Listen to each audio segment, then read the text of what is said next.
बंदी छोड़ सतगुरु रामपाल जी परमेश्वर जी की जय हो। सत्साई भाई और बहनों, दया परमपिता परमेश्वर जी की, सतगुरु रामपाल जी भगवान की, जिनके विशेष आशीर्वाद से, विशेष कृपया से दास एक बार पुनः आप सभी भगत भाई बहनों के सामने अध्यात्म से संबंधित कुछ विशेष बातें जो परमात्मा दास को प्रेरणा करते हैं और जिन विशेष बातों की वर्तमान में सारी संगत को विशेष आवश्यकता है आगे बढ़ने के लिए, तो उस विषय पे हम चर्चा करेंगे। हमारे अंदर दृढ़ विश्वास पैदा होगा, साथ ही हमें भक्ति मार्ग पर आगे बढ़ने की प्रबल प्रेरणा बनेगी।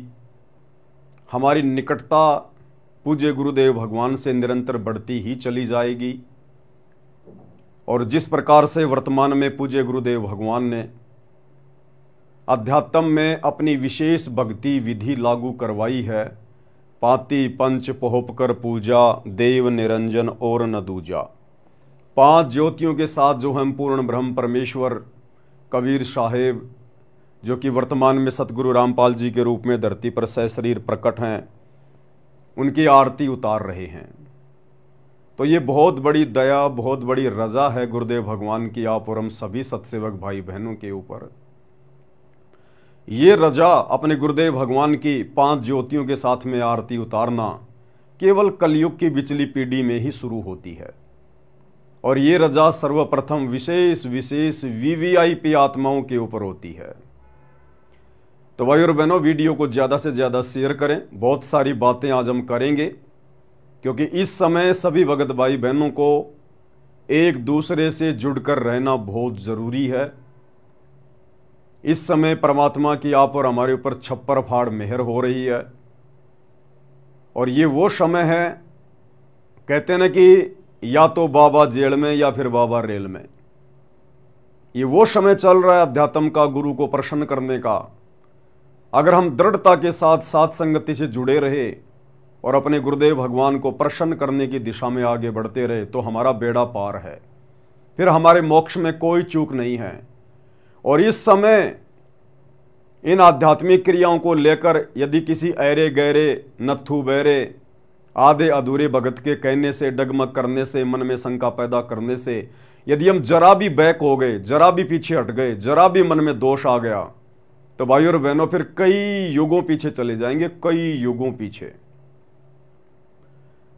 तो दास वीडियो शुरू करने से पहले सर्वप्रथम गुरुदेव भगवान का जयकारा लगाएगा, परमात्मा की स्तुति करेंगे, उसके बाद बैठकर हम परमेश्वर जी के आशीर्वाद से आगे की चर्चा शुरू करेंगे। बंदी छोड़ सतगुरु रामपाल जी भगवान की जय हो। परमपिता परमात्मा सारी सृष्टि के रचनहार, कुल मालिक, असंख्य ब्रह्मांडों के स्वामी, जगत गुरु, तीनों लोकों में प्रवेश करके सबका भरण पोषण करने वाले, राजाधिराज, आत्माधार, नाथों के नाथ, देवों के देव महादेव, सर्वेश्वर महेश्वर, मृत्युंजय, अजरो अमर, आदि अनादि, सनातनी प्रभु, जगत पिता जगदीश्वर, श्री श्री 1008 की उपाधि के वास्तविक अधिकारी, अकाल मूरत सौद स्वरूपी राम वासुदेव, सर्वगतम ब्रह्म, परम पूज्य, प्रथम पूज्य, परम संत, परम पुरुष, परम धनी, परम दयालु, सत्य कबीर, हक्का कबीर, अल्लाहु कबीर, अल्लाहु अकबर, बाखबर, अल्लाह ताला, जगत के तारणहार, जगत के मुक्तिदाता, जगत के जगन्नाथ, हारे के सहारे, हिंदुओं के राम, मुसलमानों के अल्लाह, सिखों के वाहिगुरु, ईसाइयों के मसीह, दया के सागर दया निधि, करुणा के सागर करुणा निधि, स्वयंभू परिभू, संकट मोचन, कष्ट हरण, मंगल करण, दुख भंजन, अविगत कबीर, निर्विकार निर्विषम परमात्मा, अलय अलेख सतगुरु, आदि अनादि सतगुरु, असली मर्यादा पुरुषोत्तम, असली राम, असली कृष्ण, असली घनश्याम, असली मुरारी, राजाओं के राजा, महाराजाओं के महाराजा, शहंशाहों के शहंशाह, सम्राटों के सम्राट, भगवानों के भगवान, अल्लाहों के अल्लाह, प्रभुओं के प्रभु, मसीहाओं के मसीह, सच्चे वाहिगुरु, बाबाओं के बाबा, पीरों के पीर, सेठों के सेठ, जगत सेठ, सावड़सा सेठ, सर्वगुण संपन्न, अनंत कोटि कलाओं के स्वामी, अनंत कोटि ब्रह्मांडों के नायक, योगियों में महायोगी, ध्यानियों में महाध्यानी, सिद्धों में परम सिद्ध, ज्ञानियों में तत्व ज्ञानी, ब्रह्म ज्ञानी, महाज्ञानी, परम ज्ञानी, सर्वश्रेष्ठ ज्ञानी, विज्ञानी, युवा कबीर, समर्थ कबीर, असमवात, अमित ओझा, सच्चे रहनुमा, करीम अल्लाह, सुभान अल्लाह, दुनिया के अंतिम पैगंबर। 8 सितंबर 1951 से गांव धनाना, जिला सोनीपत, हरियाणा, भारतवर्ष की पावन भूमि पे प्रकट रियल कल्कि भगवान श्री नारायण साकार हरि श्री बाबा साहेब नूर अनंत परमात्मा, सच्चे दरवेश, सच्चे बाखबर, संत श्रोमणी सतगुरु रामपाल जी परमेश्वर जी के चरण कमल में साध संगति से जुड़े हुए देश विदेश से हम सभी सत्सेवक भाई बहनों का अनंत कोटि दंडवत प्रणाम, अनंत कोटि दंडवत प्रणाम, अनंत कोटि दंडवत प्रणाम। बंदी छोड़ सतगुरु रामपाल जी भगवान की जय हो।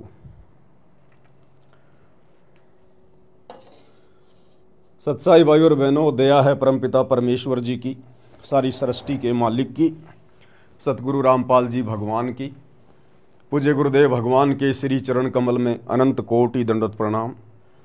हे परमपिता परमात्मा, हम नीचों पर इसी प्रकार से अपनी दया बना के रखना परमात्मा, हमें अध्यात्म में निरंतर आगे की ओर बढ़ाते हुए चलना परमेश्वर। तो भाई और बहनों, दया है गुरुदेव भगवान की, जिनके आशीर्वाद से दास एक बार पुनः आप सभी के सामने लाइव आया है। कुछ एक छोटी छोटी बातें हैं जिनके ऊपर हमने विशेष तौर पर ध्यान रखना होगा। आप और हमारे ऊपर गुरुदेव ने वर्तमान में जो दया की है, जो रजा बख्शी है, भाई और बहनों, ये दया इस सृष्टि में किसी के ऊपर नहीं है, सृष्टि में किसी के ऊपर। 5 ज्योतियों के साथ में पूर्ण ब्रह्म परमात्मा कबीर देव सतगुरु रामपाल जी परमात्मा जी की आरती उतारने का जो सौभाग्य है, वो इस कलयुग की बिचली पीढ़ी में चंद आत्माओं को मिलता है। आने वाले समय में तो पूरी दुनिया उतारेगी, नाक रगड़ रगड़ के उतारेगी, और दूसरा कोई ऑप्शन किसी के सामने रहेगा ही नहीं। जब दुनिया की आंखें खुलेंगी महाविनाश के समय में 2028 के आसपास, जब मुसलमान भाई परेशान हो चुके होंगे, थक चुके होंगे, अपने अल्लाह को पुकार पुकार के मस्जिदों में सिजदा कर करके, लेकिन उस महाविनाश के समय में जब उनकी किसी प्रकार की कोई भी सहायता कहीं से नहीं होगी, और जब पता चलेगा कि वर्तमान में धरती पर तो एकमात्र अल्लाह एक ही है, सतगुरु रामपाल जी के रूप में आया हुआ है, तो मुसलमान धर्म के भाई बहनों की चौंध टूटेगी कि इन हमारे धर्म गुरुओं ने, मुल्ला मौलवियों ने, उलेमाओं ने, काजियों ने हमारे को गुमराह करके रखा हुआ था कि अल्लाह बेचून है, अल्लाह निराकार है, अल्लाह धरती पे नहीं आता, अल्लाह कभी मनुष्य के रूप में नहीं आता। तो इनका मोतियाबिंद हटेगा। इनकी आंखों के ऊपर जो मुसलमान धर्म के धर्म गुरुओं ने जो अज्ञानता का पर्दा डाल रखा है, अल्लाह को निराकार कह के, इनका वो पर्दा हटेगा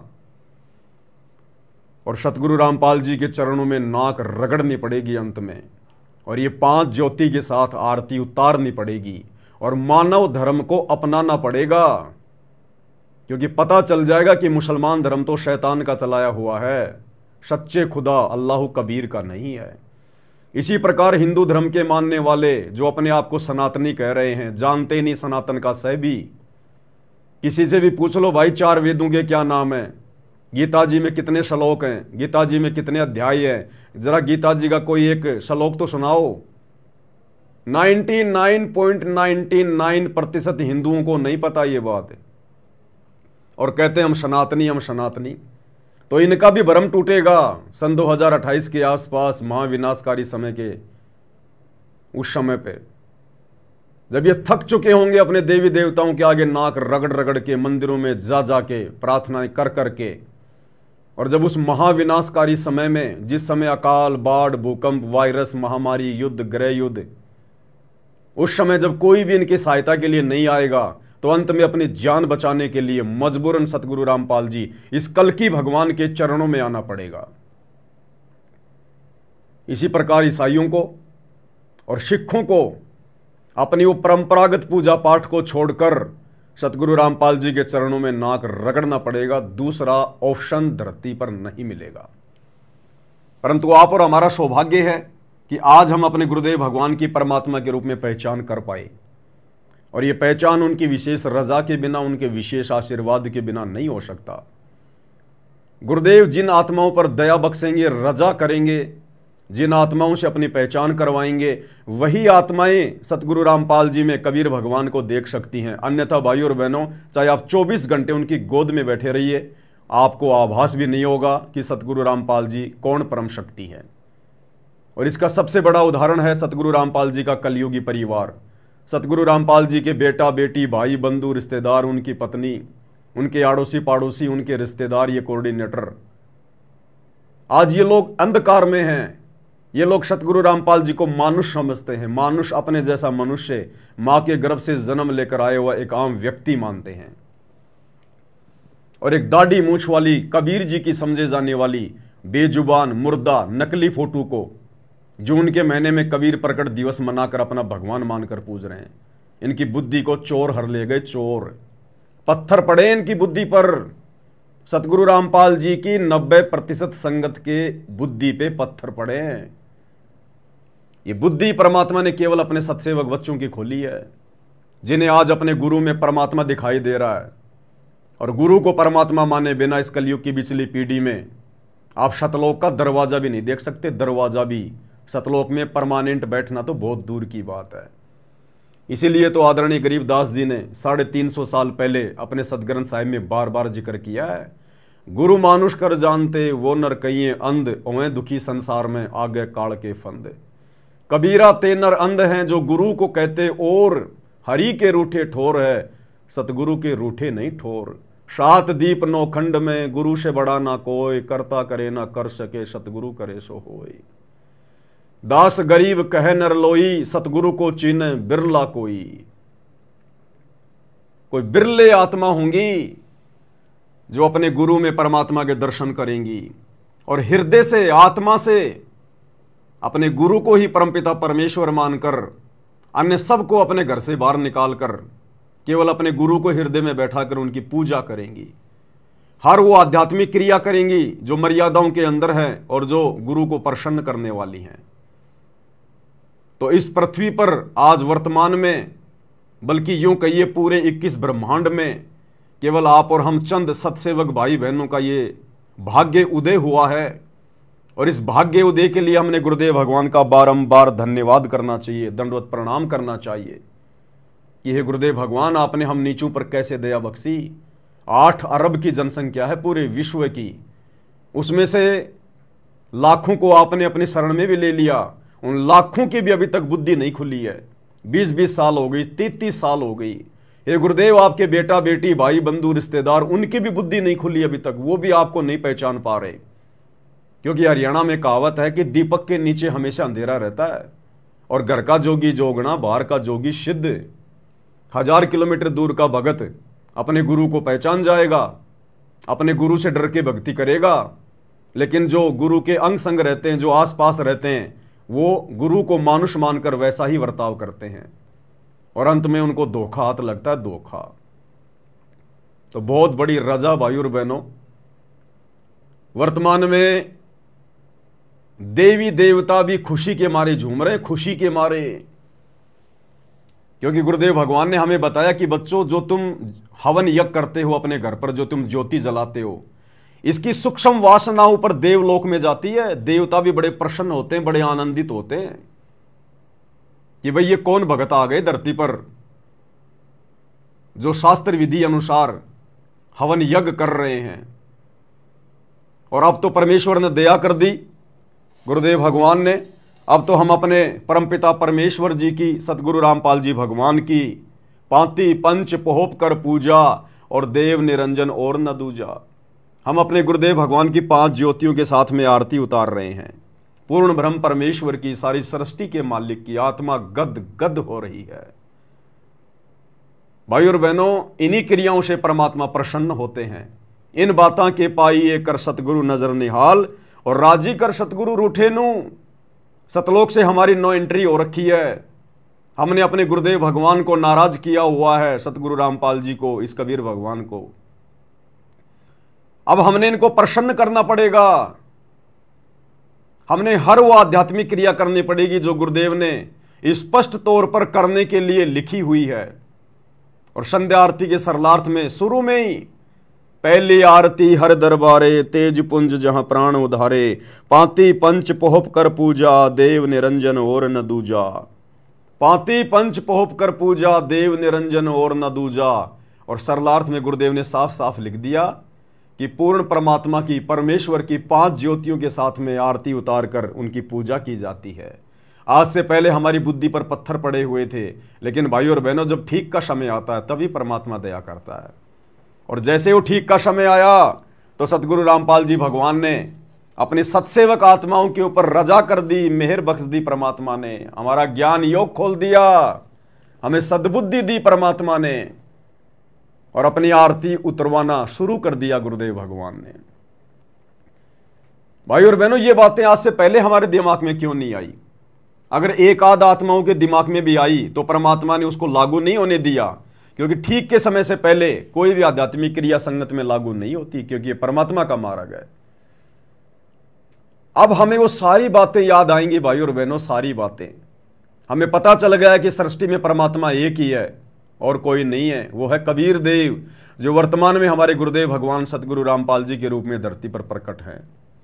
उनके अलावा कोई पूजा करवाने का अधिकारी नहीं, उनके अलावा कोई आरती उतरवाने का अधिकारी नहीं, उनके अलावा कोई जयकारा लगवाने का अधिकारी नहीं, उनके अलावा कोई दंड प्रणाम करवाने का अधिकारी नहीं। तो देखो किस प्रकार से गुरुदेव भगवान हमें धीरे धीरे धीरे धीरे यहां तक लेके आए हैं, और कितना विरोध किया हमारे खुद के भगत भाई बहनों ने हमारी उन आध्यात्मिक क्रियाओं को कि ये तो मनमाना आचरण कर रहे हैं। अब आपको समझ में आएगा वो मनमाना आचरण था या गुरुदेव के अनुसार आचरण था। सबसे पहले हम सत्सेवक भाई बहनों ने केवल अपने गुरुदेव भगवान की फोटो को ही अपने दरबार में रखा, अपने घर पर रखा, और बाकी जितनी भी फोटोएं थी उन सब फोटोओं को गुरुदेव भगवान ने प्रेरणा कर करके सत्सेवकों के दरबार से और घर से बाहर निकलवा दिया, क्योंकि मालिक ने अंत में अपनी आरती उतरवानी थी। और गुरुदेव भगवान की 5 ज्योति के साथ में आरती केवल उसी घर में उतर सकती है जिस घर में केवल एकमात्र सतगुरु रामपाल जी भगवान की प्रतिमा हो, केवल उन्हीं की फोटो हो। जिस घर में गुरुदेव के अलावा किसी और की फोटो है, गरीबदास जी की, दादा गुरु जी की, पंडित चिदानंद जी की, या दाढ़ी मूछ वाले नकली कबीर की, उस घर में कभी भी ये आरती सफल नहीं हो सकती, क्योंकि हमें पतिव्रता पद पर आकर इस भक्ति को सफल बनाना है।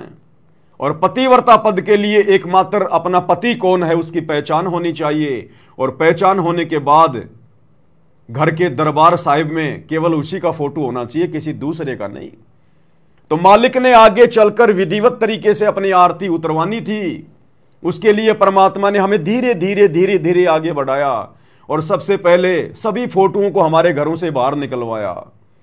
हम सत्सेवक भाई बहनों ने इन फोटोओं को फाड़ फाड़ के सोशल मीडिया पर दूसरों को भी संदेशा दिया, अपने भगत भाई बहनों को, लेकिन उनकी बुद्धि में यह बात नहीं आई, उनके माड़े भाग। तो सबसे पहले परमात्मा ने बाकी सभी फोटोओं को हटवाया, केवल गुरुदेव भगवान की फोटो ही हमने दरबार साहिब में विराजमान की। उसके बाद फिर हमने धीरे धीरे सबका जयकारा लगाना छोड़ दिया, केवल हम अपने गुरुदेव भगवान का ही जयकारा लगाते हैं, क्योंकि परमात्मा ने 5 ज्योतियों के साथ में अपनी आरती जो उतरवानी थी।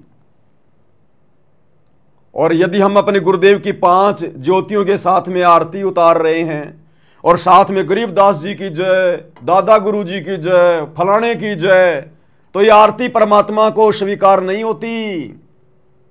हम पतिव्रता पद पे नहीं माने जाते, इसलिए गुरुदेव भगवान ने सारे जयकारे हटवा दिए, क्योंकि परमात्मा ने यह विधि 5 ज्योति वाली ये संगत में लागू करवानी थी। बहुत विरोध हुआ, लेकिन परमात्मा ने जो करवाना था भाई वो तो करवाना ही था। उसके बाद संध्या आरती में परमात्मा ने चेंज करवाया, नई भक्ति बोध बनवाई, और पेज नंबर 61 पर जो वाणी है, नाम लिए से सब बड़े, रिंचक नहीं कसूर, और गरीबदास के चरणों की मैं सिर पर डारूं धूर। परमात्मा ने यहां से गरीबदास जी का नाम हटवा दिया, और नाम उन्होंने अपना खुद का वहां पर लिखवाया कि नाम लिए से सब बड़े, रिंचक नहीं कसूर, सतगुरु रामपाल जी के चरणों की मैं सिर पर डारूं दूर। यदि आज हम गरीबदास जी का नाम बोल रहे होते कि गरीबदास के चरणों की मैं सिर पर डारूं धूर, और यदि हम 5 ज्योतियों से गुरु जी की आरती भी उतार रहे होते तो हमारी आरती कभी सफल नहीं होती।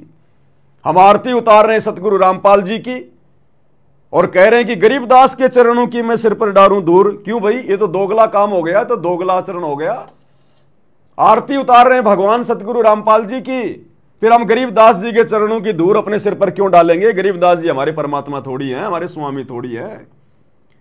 तो परमेश्वर ने वहां से गरीबदास जी का नाम हटवाया, बहुत ज्यादा विरोध हुआ, दास को जेल जाना पड़ा। बरवाड़ा थाने में सतलोक आश्रम का मीडिया प्रभारी चांद राठी सबके सामने मुझे थप्पड़ मारता है कि तूने यहां पर गरीबदास जी का नाम क्यों हटा दिया। वो इसलिए हटा दिया क्योंकि सतगुरु रामपाल जी भगवान ने हटवा दिया।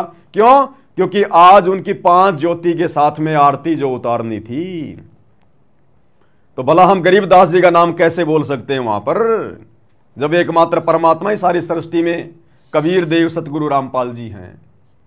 उसके बाद भाई और बहनों, संध्या आरती के लास्ट में मेरे गुरुदेव भगवान दियो काट काल की फांसी, इसकी लास्ट चौपाई सारी संगत क्या बोलती है? स्वामी राम देवानंद जी दाता आपकी घणी सतावे बाता, तेरा रामपाल अज्ञान किया शतलोक का वासी। अगर परमात्मा ने वो चेंज नहीं करवाया होता हम सत्सेवकों से, तो आज हमारी ये आरती सफल नहीं होती। हम आरती कर रहे अपने गुरु जी के आगे, सतगुरु रामपाल जी के आगे, और जयकारा किसका लगा रहे? दादा गुरु जी का, स्वामी राम देवानंद जी दाता। तो हमारी आरती हमारे गुरु जी को कैसे समर्पित होगी? हम अपना दाता, अपना भगवान, अपना बाप कह रहे हैं स्वामी राम देवानंद जी को, और आरती उतार रहे हैं संत रामपाल जी के आगे, तो कभी भी सफल नहीं होती। तो परमेश्वर ने पांति पंच पोप कर पूजा, ये सिस्टम शुरू करवाना था। उसके लिए परमात्मा ने सारे चेंजमेंट करवाए, धीरे धीरे धीरे धीरे। काल ने बहुत विरोध करवाया, हमारे भगत भाई बहनों के अंदर कुप्रेरणा करके, उनके घट में बैठकर काल ने बहुत तांडव मचाया। लेकिन परमात्मा तो परमात्मा भाई, अगर मालिक ने, अगर जो चीज परमात्मा ने करवानी है, परमात्मा का आशीर्वाद है, फिर उसको भला रोक कौन देगा? तो हम सभी भगत भाई बहनों ने संध्या आरती से लास्ट की लाइन को चेंज कर दिया, और क्या क्या रखा?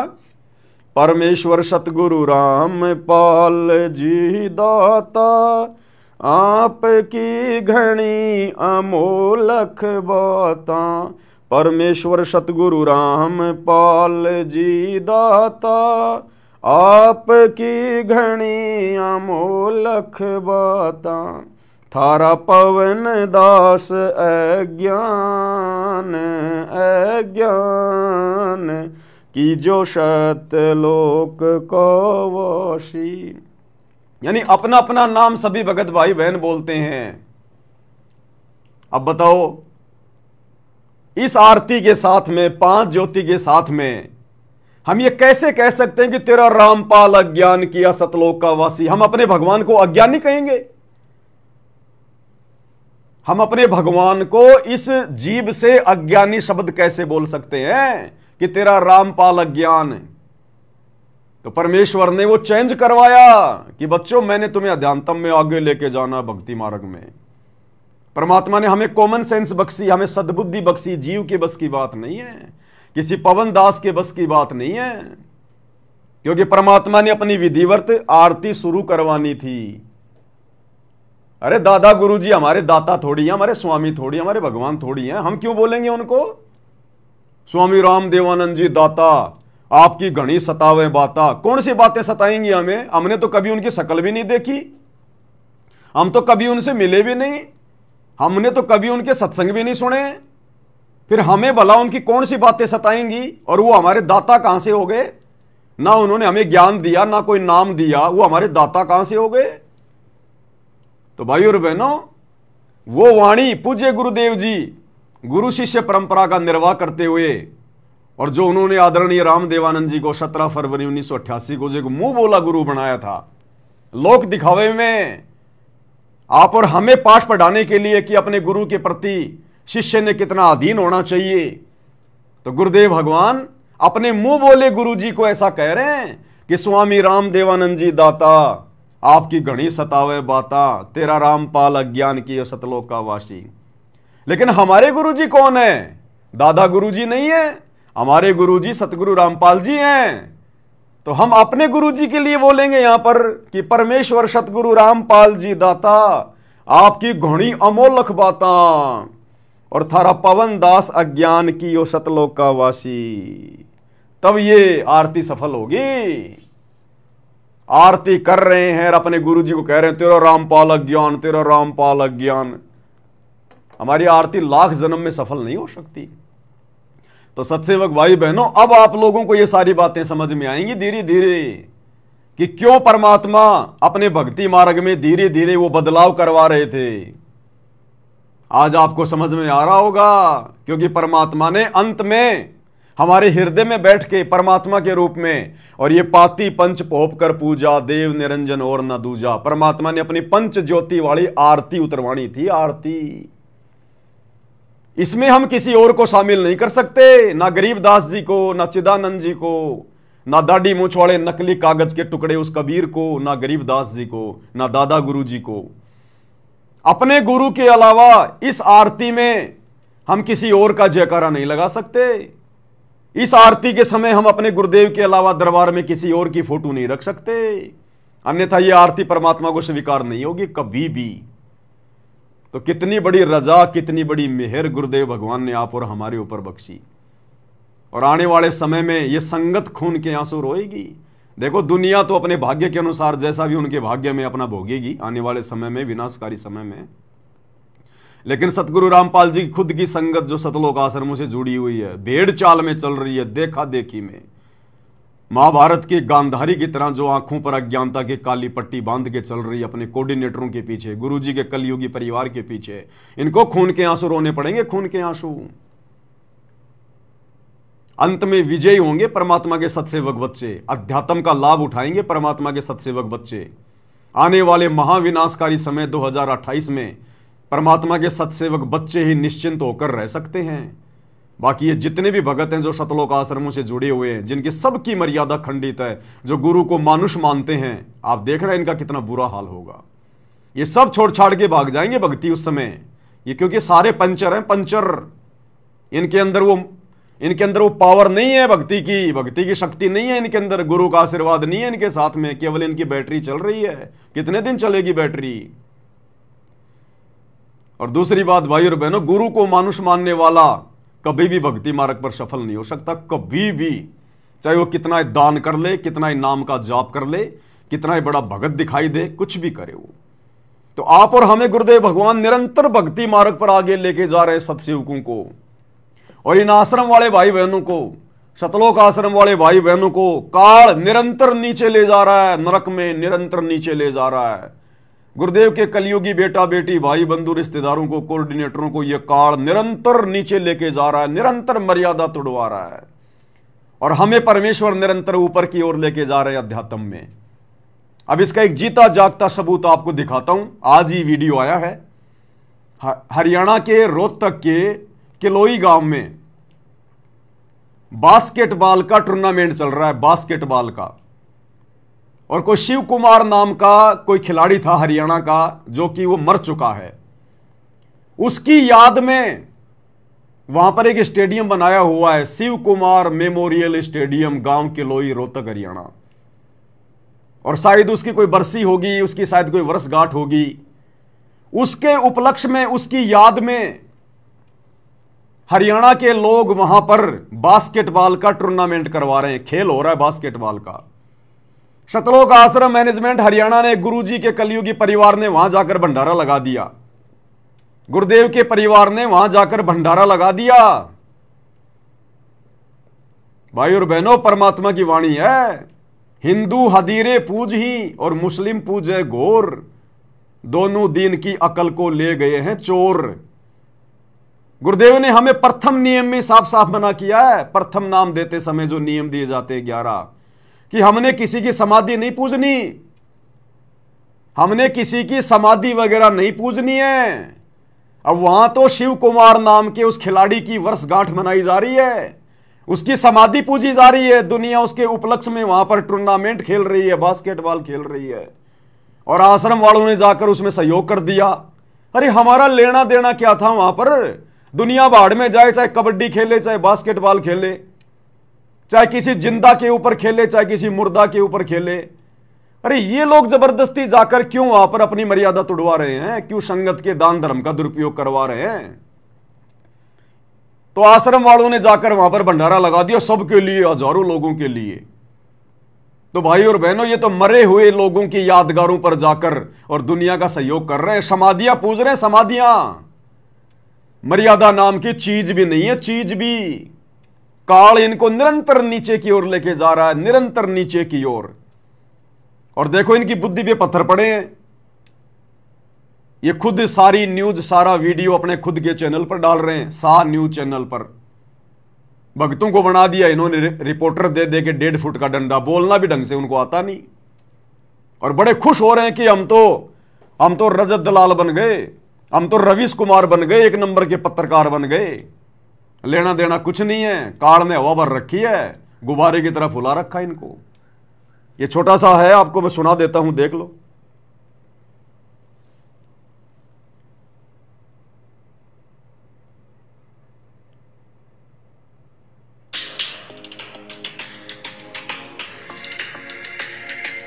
नमस्कार दर्शकों, मैं सुनील कुमार, एसए न्यूज हरियाणा से।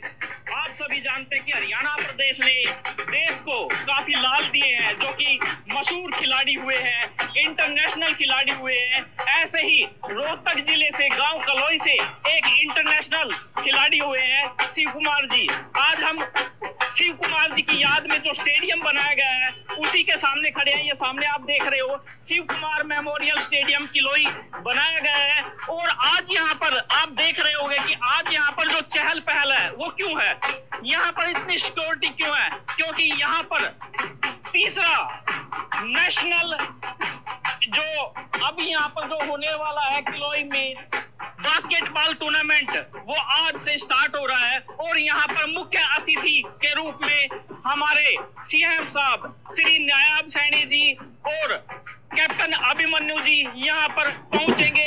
एक तो आज हमारे सीएम साहब इस टूर्नामेंट को देखने के लिए यहाँ पर अपना जो भी सहयोग है वो करने के लिए आ रहे हैं। दूसरी तरफ आप सामने देख भी रहे होंगे कि यहाँ पर आपने आज तक संत रामपाल जी महाराज की तस्वीरें उनके आश्रमों में देखी होंगी, लेकिन आज यहाँ स्टेडियम में क्या कर रही हैं, तो यह भी खुलासा हम आज आपको दिखाएंगे कि आखिरकार यहाँ पर संत रामपाल जी महाराज की इतनी तस्वीरें क्यों लगाई गई है। तो दर्शकों, हम बात कर रहे थे संत रामपाल जी महाराज की, यहाँ पर काफी जगह पर तस्वीरें दिख रही है हमें। आखिरकार संत रामपाल जी महाराज की तरफ से क्या योगदान किया जा रहा है इस टूर्नामेंट में, तो आइए हम यहाँ पर उपस्थित इन श्रद्धालुओं से भी बातचीत करते हैं। नमस्कार सर, जैसे कि यहाँ पर तो खिलाड़ी पहुंचे हुए हैं और संत रामपाल जी महाराज एक आध्यात्मिक गुरु है, तो संत रामपाल जी महाराज के द्वारा सत्संग नहीं होगा जी यहाँ जी, जो अपने ये आ रहे हैं ना, अपने पहलवान आ रहे हैं, इनके लिए खाने का भंडारा संत रामपाल जी महाराज ने करा जी।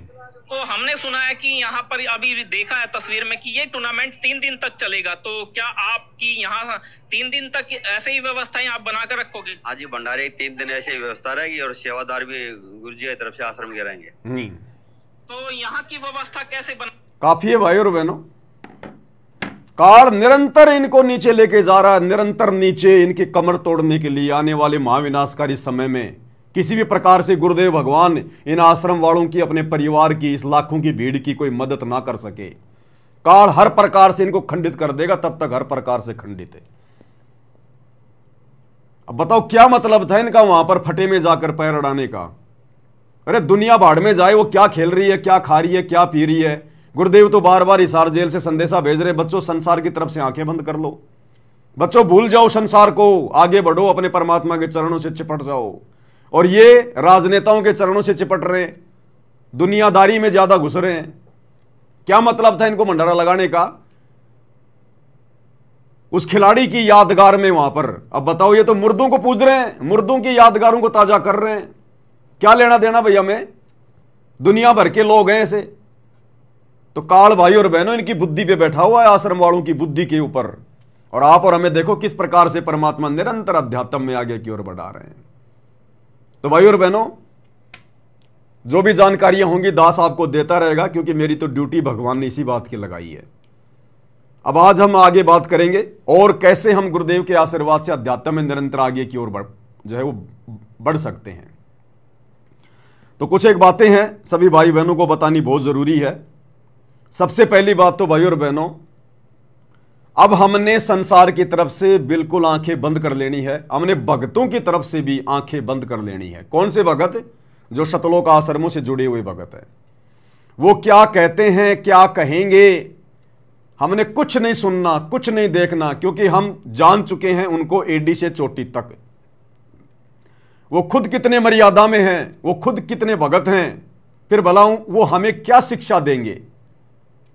तो हमने उनकी तरफ से आंखें बंद कर लेनी है। अब आगे का समय है भक्ति का। अब हमें भक्ति बचाएगी, भक्ति। तो सबसे पहली बात भाई और बहनों, ये जो 5 ज्योति के साथ में परमात्मा ने जो अपनी आरती उतरवाने की प्रक्रिया भक्ति मार्ग में शुरू जो करवाई है, ये हमारी कैसे सफल होगी, हमने किन किन बातों का ध्यान रखना पड़ेगा, कुछ एक बातें जानना बहुत जरूरी है। अब देखो भाई और बहनों, हम परमेश्वर की 5 ज्योतियों के साथ में आरती उतार रहे हैं। तो सबसे पहला जो पॉइंट है वो है नियम, मर्यादा। अब चाहे कुछ भी हो जाए, भाई घर छूटो, चाहे जग रूठो, चाहे रूठो ये संसारा हो, कौन सुनेगा मेरी काल लोक में जब गुरु रूठ गया मेरा हो। मर्यादाओं के लिए हम सत्सेवक भाई बहनों ने अब कमर कस लेनी है, कमर। अगर जरा भी मर्यादा हमारी टूटी, ये हमारी आरती सफल नहीं हो सकती।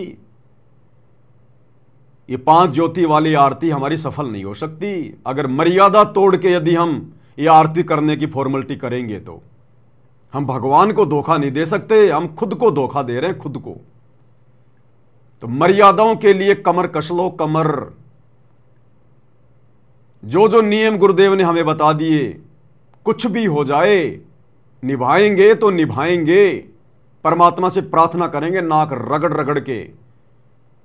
चाहे किसी का पति रूठे तो रूठे, किसी की पत्नी रूठे तो लाख बार रूठे, किसी की पत्नी घर छोड़कर जाए तो लाख बार जाए, किसी का जो है पति जाए तो लाख बार जाए, किसी के सास ससुर नाराज हों, किसी के माता पिता नाराज हों तो लाख बार हो जाए।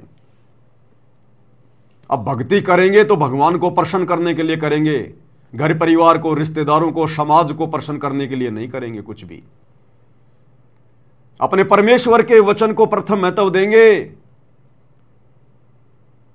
अन्य किसी के भी भक्ति विरुद्ध वचन को महत्व नहीं देंगे। आप घर में रह रहे हैं, परिवार में रह रहे हैं, ससुराल में रह रहे हैं, हमने केवल उनकी उन्हीं बातों का समर्थन करना है, उन्हीं बातों तक हमने सहयोग देना है जो बातें भक्ति मार्ग में किसी प्रकार से बाधा उत्पन्न ना कर सके। अगर उनका कोई भी कार्य, कोई भी नियम अगर हमारी मर्यादाओं को तोड़ने वाला होगा, भक्ति बाधक होगा, तो भाई चाहे ससुराल वाले नाराज हों, चाहे पीहर वाले नाराज हों, हमने वो कर्म नहीं करना। कुछ भी आर पार की लड़ाई है, आर पार की मंसूर की तरह दृढ़ हो जाना है, क्योंकि परमात्मा ने दया बख्श दी हमारे ऊपर, बहुत बड़ी हमारी बुद्धि खोल के। सबसे पहले तो गुरुदेव ने सात संगति के माध्यम से अपने आप को भगवान सिद्ध करवाया, और उसके बाद परमेश्वर ने वो आध्यात्मिक क्रिया शुरू करवा दी जिसको 30 साल तक सारी संगत केवल तोते की तरह बोल रही थी, पाती पंच पोप कर पूजा, देव निरंजन और न दूजा, लेकिन समझ कोई नहीं पा रहा था। अब परमेश्वर ने हमारी बुद्धि खोली, ज्ञान योग खोला, और आज 5 ज्योतियों के साथ में आरती उतरवानी शुरू कर दी। और ये आरती सफल होगी मर्यादाओं के साथ में। तो मर्यादाओं के साथ में भाई और बहनों कोई समझौता नहीं किसी प्रकार का। असंख्य जन्म हो गए, असंख्य युग बीत गए, हमने रिश्तेदारों को प्रसन्न किया, परिवार को प्रसन्न किया। आज ना वो रिश्तेदार हमारे साथ में, ना वो परिवार हमारे साथ में। कोई कहीं पे जो है गधा बन के घूम रहा है, कोई कहीं पे जो है कुत्ता बन के घूम रहा है, कोई लक 84 में पड़ा है, कोई नरक में सड़ रहा होगा। क्या काम आया हमारे वो कुल परिवार जिन्होंने हमेशा हमारी भक्ति में बाधाएं उत्पन्न की। अब हमने परमेश्वर को प्रसन्न करना है, गुरुदेव भगवान को प्रसन्न करना है, और ये अगर प्रसन्न हो गए तो लक 84 मिटेगी, नरक का कष्ट मिटेगा, सदा सदा के लिए हमारा मोक्ष होगा, सतलोक में अखंड सुख भोगने के लिए परमात्मा बैठा देगा।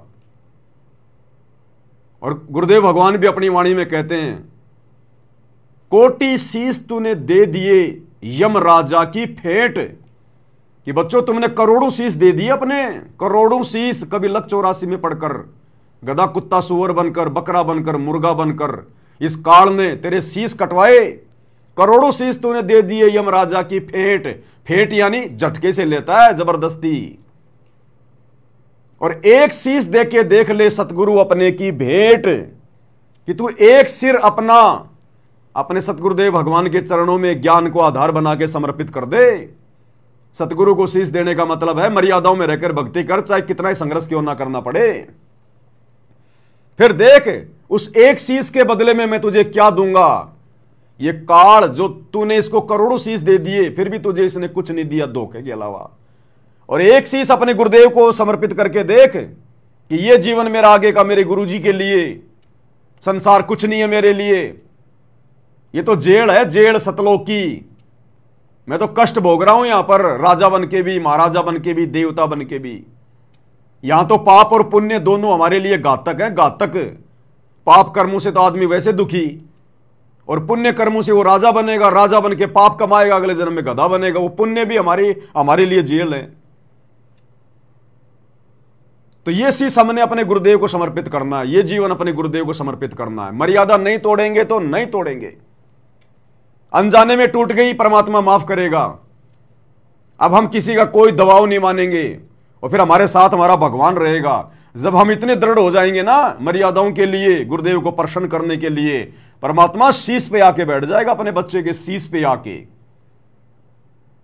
घनघोर घटा परमात्मा ऐसे टाल देगा उन संकटों को 1 सेकंड में। हमने दृढ़ विश्वास बना के रहना है। तो यह सबसे पहला नियम है, तब हमारी ये आरती परमात्मा स्वीकार करेगा, सुबह के नित्य नियम के समय, संध्या आरती के समय। अन्यथा हमारी आरती सफल नहीं हो सकती। अगर जरा भी मटके में छेद हो गया, जरा भी मटके में छेद हो गया, आप पानी डालते रहो, पानी नीचे से निकलता रहेगा, अंत में प्यासा मरना पड़ेगा, प्यासा। तो जरा भी मर्यादा टूट गई तो वही भक्ति मार्ग में फिर हमारी कमाई जो है वो निकलती रहेगी। ये सूक्ष्म खेल है सारा का सारा। दूसरी बात भाई और बहनों जो बहुत ज्यादा इंपॉर्टेंट है, जब भी हम अपने प्रभु की आरती उतारें, अपने गुरुदेव भगवान की, अपने परमेश्वर की, सुबह के समय अगर आप नहा सकते हो तो बहुत अच्छी बात है, नहीं नहा सकते हो तो अपना हाथ मुंह धो के अच्छे से उसके बाद। और दोनों समय, क्योंकि दोपहर को हमने ये 5 दीपक वाली आरती जला के आरती नहीं करनी है, सुबह और शाम, सुबह के नित्य नियम के समय और शाम को संध्या आरती के समय। ध्यान रहे भाई और बहनों, हमने बिल्कुल चिंता मुक्त होकर आरती उतारनी है, चिंता मुक्त होकर। आप दिन भर अपने काम पे गए, आप 20 लोगों से मिले, किसी ने अच्छा कहा, किसी ने बुरा कहा, किसी ने टेंशन दी तो किसी ने कोई खुशी दी। लेकिन जब शाम को हम अपने घर पर आ रहे हैं और अपने गुरुदेव भगवान की आरती कर रहे हैं, हमने बाहर की चिंताओं को घर के दरवाजे के बाहर ही पटक देना है। हमने सारा दिन अपने धंधे पे, अपनी ऑफिस में, अपनी मजदूरी में क्या किया क्या नहीं किया, हम कितने लोगों से मिले, हमारा जो है वो किसी के साथ में मनमुटाव हुआ, किसी ने जबरदस्ती हमारे साथ में जो है कोई दिक्कतें कोई पैदा की, कुछ नहीं सोचना हमने। क्योंकि भगत अपनी तरफ से तो किसी के साथ में गलत व्यवहार कभी करेगा नहीं, जो भगत होगा। और दुनिया जबरदस्ती हमारे साथ में गलत व्यवहार करने की कोशिश करेगी तो हमारा बिगाड़ कुछ पाएगी नहीं, तो भगत ने टेंशन लेने की जरूरत ही नहीं।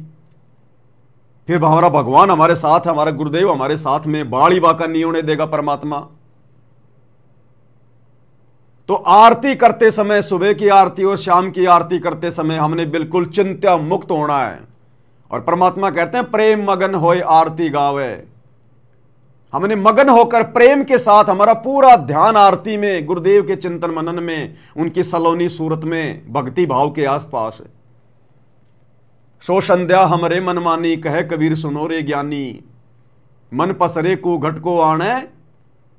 परमात्मा कहते सारी चिंताओं को भूल जा, वो आरती मुझे स्वीकार होगी। तू आरती उतार रहा अपने गुरुदेव की, अपने गुरुदेव की आरती उतार रहा है, और तेरा ध्यान भग रहा है तेरे धंधे पे, तेरी ऑफिस में, तेरी लेबर के अंदर, या किसी और काम के अंदर, या किसी और चिंता के अंदर तू फंसा हुआ है। तो तेरा ध्यान कहां है? तू तो फॉर्मेलिटी कर रहा है, तेरा मन तो कहीं बाहर भटक रहा है, और हाथ से तू खाली पूजा की थाली ला रहा है। वो आरती परमात्मा को स्वीकार नहीं होगी, बिल्कुल नहीं होगी। जितना गुड़ डालेंगे उतना ही मीठा होगा। तो अब हमने चिंता मुक्त होकर अपने प्रभु की आरती उतारनी है। चिंता मुक्त होकर दुनिया भाड़ में जाए, काम धंधा भाड़ में जाए, नुकसान तो नुकसान, फायदा तो फायदा। हमारा नुकसान हमारा फायदा सबसे बड़ा इस भक्ति में है। भक्ति सफल नहीं हुई तो सबसे बड़ा नुकसान है। दुनिया में इससे बड़ा नुकसान कोई दूसरा नहीं है। और अगर भक्ति सफल हो गई तो सबसे बड़ा लाभ है, ये सबसे बड़ा फायदा, इससे बड़ा कोई फायदा नहीं पूरी सृष्टि में। तो चिंता मुक्त होकर, मगन होकर हमने आरती करनी अपने गुरुदेव भगवान की।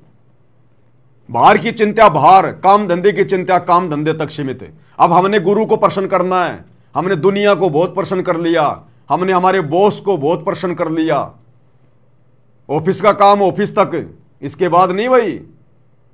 घर पे फोन नहीं आना चाहिए सेठ जी, ध्यान रख लेना। तो चिंता मुक्त होकर, इसके अलावा जब हम आरती करना शुरू करें तो भाई ये जो अपने मोबाइल वगैरह है ना, इनको बिल्कुल बंद, या तो बंद कर दो या इनको फ्लाइट मोड पे लगा दो और इनको उल्टा करके रख दो, उल्टा करके,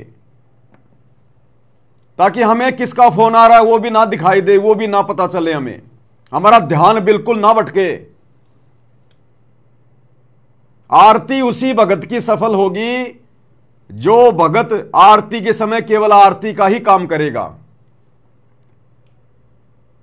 बीच में फोन आ रहा है, आप बात कर रहे हो, हाँ हाँ ठीक है ठीक है ठीक है, मैं आरती कर रहा हूं, बाद में फोन करूंगा, ये भी नहीं बोलना। उठाना ही नहीं है इसको, भूल जाओ कि मेरे पास में मोबाइल है, फ्लाइट मोड पे लगा दो, स्विच ऑफ कर दो, उल्टा करके रख दो, इसकी रिंगटोन बंद कर दो, नो डिस्टरबेंस, हमें कोई व्यवधान नहीं चाहिए। काम धंधा बड़ा नहीं है भगवान की आरती से, भगवान की भक्ति से। कोई अर्जेंट काम है वो पहले कर लो, आरती करने से पहले। किसी को फोन करना हो पहले कर लो।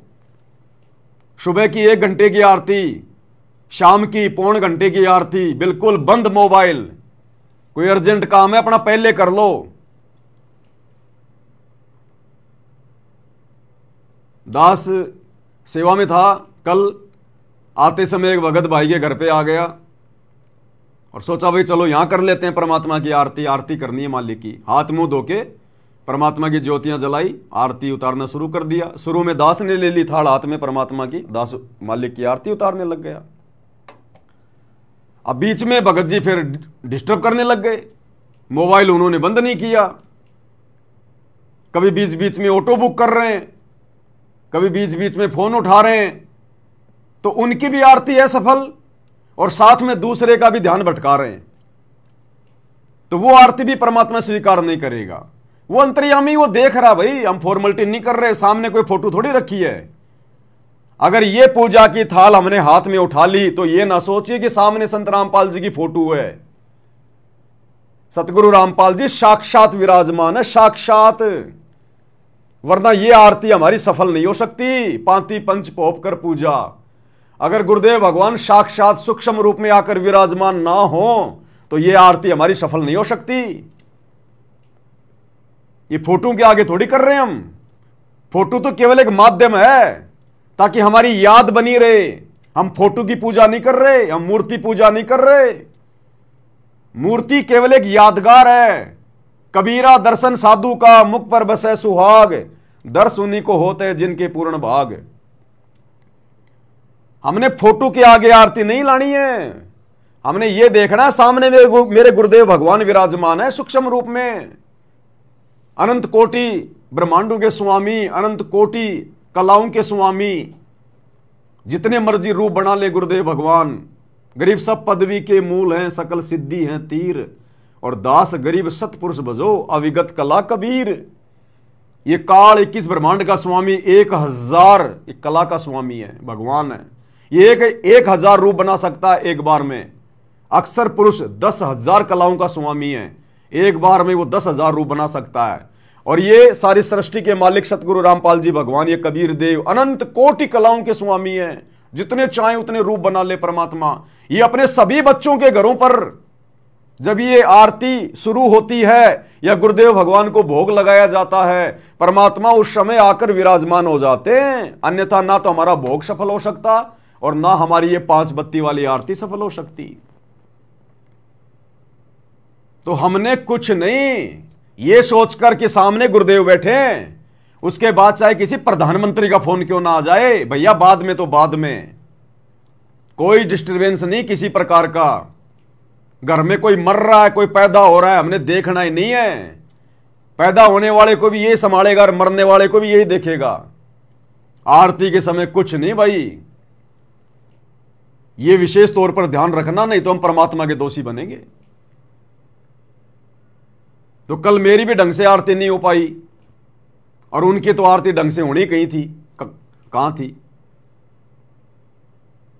तो भाई और बहनों, ये बातें जो परमात्मा जो बुलवा रहे हैं ना, ये हमने इन बातों को गांठ बांध लेना है। भगवान नहीं बताएगा तुम्हें सारी बातें आके ये इस प्रकार से कि ये करो वो करो, ये करो वो करो। 10 साल से परमात्मा दास के माध्यम से ही अपना संदेशा दिलवा रहा है और यही करना पड़ेगा आने वाले समय में सबको अपनी भक्ति सफल करने के लिए। इन संदेशों को हल्के में मत लेना बिल्कुल भी, नहीं तो भक्ति सफल नहीं होगी, परमात्मा नाराज हो जाएगा।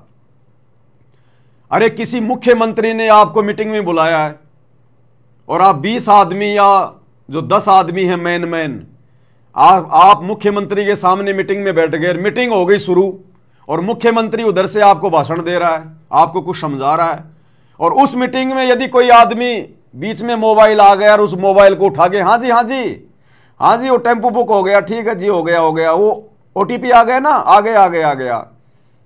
सोचो मुख्यमंत्री का क्या रिएक्शन होगा।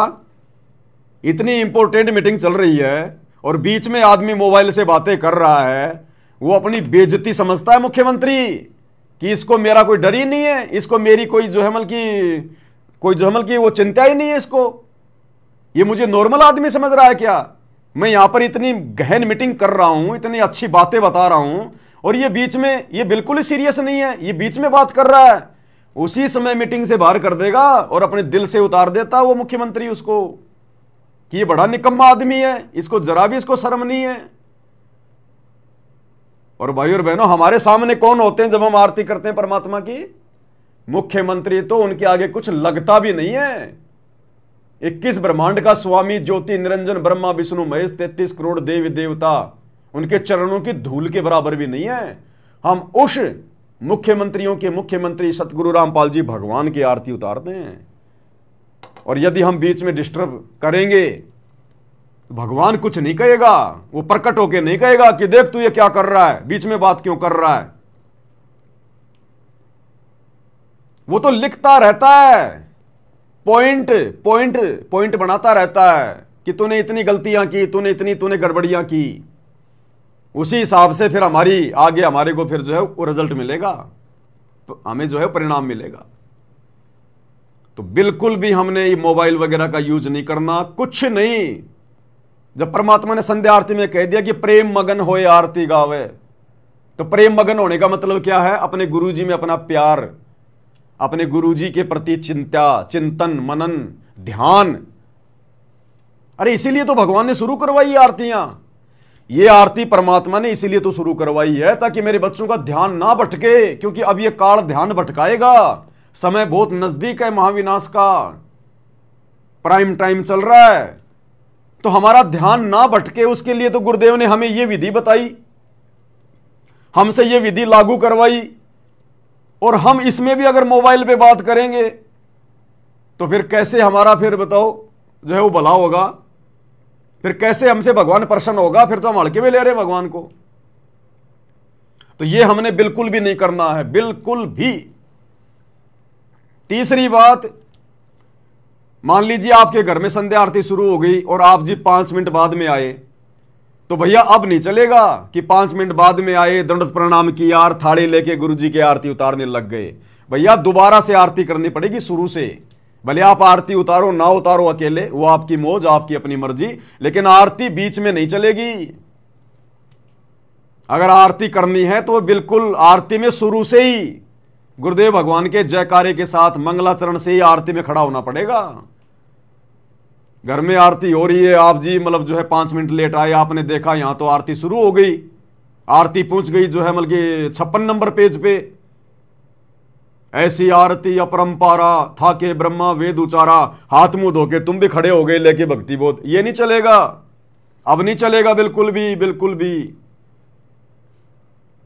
जिस प्रकार कोई आदमी भूखा है और घर पर आया, आते ही उसने देखा कि भाई मेरा बेटा खाना खा रहा है, मेरी मां खाना खा रही है, मेरा बाप खाना खा रहा है, और बाप खाना खा चुका है, बस थोड़ी सी भूख है, हल्की सी, लास्ट का समय चल रहा है उसका।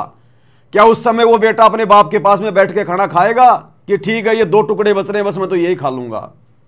नई थाली लगवाएगा, नई थाली, कि मेरे को तो 4 रोटी चाहिए पूरी, तब जाके पेट भरेगा, सारा दिन का भूखा हूं। तो आरती फिर हमारी कैसे सफल होगी? हमें आरती की, भक्ति की भी उतनी भूख होनी चाहिए, उतनी प्यास होनी चाहिए। तो अब ये नहीं चलेगा, या तो शुरू से ही आरती करो या फिर नए सिरे से आरती होगी दोबारा से पूरी, बीच में आरती में शामिल नहीं हो सकते अब हम। और अब हमने सारे काम छोड़कर, देखो परमात्मा धीरे धीरे धीरे धीरे आगे बढ़ाएगा। परमात्मा ने हमारी सबसे पहले वो गंदी आदत छुड़वाई। हम गुरुजी की ऑडियो वीडियो लगा के आरती किया करते थे, काम धंधा करते रहते थे, माता बहनें अपनी सब्जी बनाती रहती थी, कोई अपनी झाड़ू निकाल रही है। फिर परमात्मा ने हम सत्सेवकों पे दया बख्शी, परमात्मा ने अपनी ऑडियो वीडियो से आरती जो है करवाना हमसे दूर किया। हम भक्ति बोध लेकर आरती करने लगे खड़े होके। अब जो ये पांति पंच पोप कर पूजा, देव निरंजन और न दूजा, ये फाइनल विधि है, फाइनल विधि। अब भैया कोई काम नहीं, अपना काम या तो पहले करो या अपना काम बाद में करो। आधा 1 घंटे में कुछ नहीं बिगड़ने वाला। या तो सब्जी रोटी अपनी पहले बनाओ या फिर सब्जी रोटी बाद में बनाओ। तीनों समय की आरती के समय कोई काम धंधा नहीं, कोई झाड़ू पोछा नहीं, कोई सब्जी पूरी नहीं। आरती तो आरती, सबसे पहले भक्ति, प्रथम काम भक्ति, दूसरा काम दूसरा। अब नहीं चलेगा बिल्कुल भी, ये ध्यान रखना स्पेशल। तीसरी चीज, आप जी आरती कर रहे हैं और आरती के बीच में अगर कोई आपका भगत भाई आ गया या कोई रिश्तेदार आ गया, आपने उसकी तरफ देखना नहीं है, पीछे मुड़ के, सामने भगवान बैठा है और किसको देखेगा? भगवान के अलावा उससे ज्यादा महत्व किसी को नहीं। उससे मिलना है, कुछ भी करना है आरती के बाद में। आप जी तो आरती उतार रहे हो, पहली आरती हरि दरबारे, तेज पुंज जा प्राण उदारे। पीछे से कोई भगत जी आ गए, सतसाहिब भगत जी, सतसाहिब सतसाहिब सतसाहिब सतसाहिब, पहली आरती हरि दरबारे, सतसाहिब सतसाहिब। ये नहीं चलेगा, अब ये नौटंकी नहीं चलेगी बिल्कुल भी। चाहे प्रधानमंत्री क्यों ना आ जाए आपके घर पे, पहले आरती में ध्यान पूरा, उसके बाद में राम रमी करेंगे, सतसाहिब करेंगे। पहले आरती होगी पूरी कंप्लीट, लास्ट में गुरुजी को दंडवत करके उठेंगे, उसके बाद में देखेंगे अगर किसी से सतसाहिब करना है, किसी से राम रमी करनी है, उसके बाद में। आरती के बीच में कौन आ रहा है, कौन जा रहा है, कोई रिश्तेदार है, कोई भगत भाई है, कुछ भी है, चाहे ब्रह्मा विष्णु महेश आके बैठ जाओ आपके घर पे, गुरुजी की आरती खत्म होने के बाद में उनकी तरफ देखना है। मन में भी ध्यान नहीं करना कि ब्रह्मा विष्णु महेश आके बैठे हैं। देवों के देव महादेव, सारी सृष्टि का अकाल मूर्त, प्रथम पुरुष, सतगुरु आदि अनादि है, सतगुरु मध्य है मूल, सतगुरु को सिजदा करूं एक पलक नहीं भूल। सतगुरु पूर्ण ब्रह्म है, सतगुरु आप अलेख, सतगुरु रमता राम है, यामे मीनन अमेक। इनसे बड़ा सृष्टि में कोई नहीं है। बाकी सेकंड नंबर पे चाहे ब्रह्मा विष्णु महेश भी आके बैठ गए हो आपके सोफे पे, आपने ध्यान भी नहीं देना। पहले आरती कंप्लीट करो, उसके बाद में उनसे राम रमी करो, सतसाहिब करो। हाँ जी, आओ जी, बैठो जी। तो ये नहीं चलेगा बिल्कुल भी। अब अगर आरती के बीच में आप किसी को सतसाहिब करते हो या किसी को कुछ भी करते हो तो परमात्मा प्रसन्न नहीं होगा, परमात्मा नाराज होगा कि ये नालायक आरती कर रहा है या फिर ये ड्रामेबाजी कर रहा है। बाद में कर लेना, तो कहां जाएगा? तूने कोई बास्केटबॉल का कोई जो है टूर्नामेंट खेल के आना है क्या रोहतक में जाके? बाद में करना आराम से, सत्साहिब करेगा और क्या करेगा, परमात्मा की चर्चा करेगा, बाद में करियो आराम से। तो ये डिस्टरबेंस अब बिल्कुल नहीं भक्ति मार्ग में किसी भी प्रकार का। इसके बाद भाई और बहनों, कुछ एक भाई बहनों की छोटी छोटी शंकाएं आई हैं। भगत जी, अब हम जो 5 ज्योतियों के साथ में आरती कर रहे हैं परमपिता परमेश्वर जी की, तो क्या हमने सुबह नहाना जरूरी है? देखो भगत जी, ऐसा है, अगर नहा सको तो बहुत अच्छी बात है। पहले हम इन पत्थरों की पूजा किया करते थे, मंदिरों में जा जाके पूजा करते थे। जब तक नहाते नहीं थे हमें अंदर से संतुष्टि नहीं होती थी। हम सोचते थे हमारी भक्ति आधी अधूरी है, खंडित है भक्ति। पत्थरों के आगे आरती उतारने जाते थे या कोई पूजा पाठ हम जो है वो करने के लिए जाते थे या अपने घर पे करते थे, अपने मंदिर में, तो नहाना तो हमारा सबसे पहला काम था। और नए कपड़े पहना करते थे, नए कपड़े, जबकि वहां तो हमें कोई देखने वाला भी नहीं था। ना वो देवी देवता हमें कुछ देखने वाले थे, ना हमें कुछ वो देने वाले थे। उनका भी इतना डर, उनके प्रति हमारे मन में इतनी श्रद्धा, बिना नहाए बिना आरती नहीं करनी, नए कपड़े पहनते थे। अब भैया नए कपड़े पहनने की जरूरत नहीं है, लेकिन कम से कम नहाना तो जरूरी समझो। कम से कम अब हम भगवान की आरती कर रहे हैं, भगवान की। गुरु मानुष कर जानते वो नर कहिए अंध, वह दुखी संसार में आ गए यम के फंद। हालांकि परमात्मा कहते हैं नहाए धोए क्या होए जो मन का मैल न जाए, और मछली सदा जल में रहे पर शरीर की बांस न जाए। लेकिन अब हमें पता चल गया भगवान है, नहाएंगे आलस से नहीं आएंगे, शरीर थोड़ा जो है वो तरोताजा रहेगा, उबासी वगैरह नहीं आएगी, ध्यान नहीं भटकेगा, एक मतलब जो है संतुष्टि रहेगी कि मैं फ्रेश हूं। किसी कारण से ना पाओ कोई दिन तो कोई बात नहीं है, कोई नियम नहीं है कि आपने रोजाना नहाना ही पड़ेगा। इस भक्ति मार्ग में ऐसा ये कोई नियम नहीं है। यदि आप रात्रि में, यदि आप शारीरिक संबंध में रहे हैं, यदि आपने जो है की कोई पत्नी मिलन किया है या कोई जो है की पुरुष मिलन किया है, शारीरिक संबंध बनाए हैं, तो भैया नहाना जरूरी है और नए कपड़े पहनने भी जरूरी हैं। यदि आपको शोपन दोष हो जाता है, नाइट फेल हो जाती है, माता बहनें यदि जो की पीरियड में है, माहवारी है, तो फिर आपको नहाना भी जरूरी है, नए कपड़े भी पहनना जरूरी है। और यदि आप सामान्य हैं, कोई दिक्कत नहीं है, विषय वासनाओं के चक्कर में नहीं पड़े आप रात्रि में, तो फिर कोई दिक्कत नहीं, आप जी हाथ मुंह धो के भी अच्छे से आप जी परमात्मा की आरती कर सकते हैं, उसमें दिक्कत नहीं। तो इन चीजों का हमने विशेष तौर पर ध्यान रखना है। भगत जी, अब हम परमात्मा की 5 ज्योतियों के साथ में आरती उतार रहे हैं। अगर हम कभी कभार अपने किसी काम से अगर अपने घर से बाहर चले जाएं 1 दिन के लिए, 2 दिन के लिए, क्योंकि हमें जाना भी पड़ता है, तो फिर वहां हम ज्योति के साथ में कैसे आरती करेंगे? भाई ऐसी विशेष परिस्थितियों में ज्योति जलाकर आरती करना कोई जरूरी नहीं है। यदि आप घर पर हैं, सामान्य स्थिति में हैं, तो हमने रोजाना अपने परमात्मा की 5 ज्योतियों के साथ में आरती उतारनी है सुबह शाम की। अगर आप अपने काम धंधे के सिलसिले में या किसी और काम के सिलसिले में अगर आप अपने घर से बाहर हैं, तो फिर हमने उसी विधि से अपनी भक्ति करनी है, भक्ति बोध के साथ में। फिर कोई दिक्कत नहीं है कोई किसी प्रकार की। लेकिन यदि हम घर पर हैं, सामान्य स्थिति में हैं या किसी भगत के घर पर हैं, तो फिर हमने परमात्मा की विधि विधान से आरती हमने करनी है। मजबूरी में हम बिना 5 ज्योतियों की आरती कर सकते हैं, लाभ हमें समान ही मिलेगा। तो इस प्रकार से मन में कोई शंका हमारे नहीं होनी चाहिए। उसके बाद में एक चीज का विशेष ध्यान रखना भाई और बहनों, क्योंकि देखो हमारा फालतू का खाना पीना छूट गया। चाय तक हम सत्सेवक पीते नहीं है, बाहर का ये समोसा, ये कचौड़ी, चाउमीन, ये बर्गर वगैरह, बाहर का जूस भी नहीं पीते हम तो। जूस भी चाहे वो कितनी साफ सफाई से बनाओ, लेकिन वो बनाने वाला तो सांसारिक है, उसके मन में तो पता नहीं क्या क्या विचार चल रहे हैं। तो जैसा खाओगे अन्न वैसा होगा मन, जैसा पियोगे पानी वैसी होगी वाणी। हम तो बाहर का पानी भी मजबूरी में पीते हैं, अपना घर का लेके जाते हैं बोतल भर के। और जो खाना दाना है वो जो हम संयमित तो होके हम खाते हैं, पेट भरने के लिए नहीं खाते हम। तो आरती के समय भगत भाई बहन ये कोशिश करें कि जो गैस वगैरह ना छोड़ें, पाद वगैरह ना मारे भाई बहन। अगर ऐसी कोई ज्यादा प्रॉब्लम है तो थोड़ी देर के लिए बाहर चले जाओ बाथरूम की तरफ, क्योंकि दूसरे भाई बहन भी जो है बदबू आएगी तो फिर बेचारे परेशान होंगे, उनका जो ध्यान भटकेगा उनका। तो आरती के समय अपने शरीर से गैस वगैरह ना छोड़ें।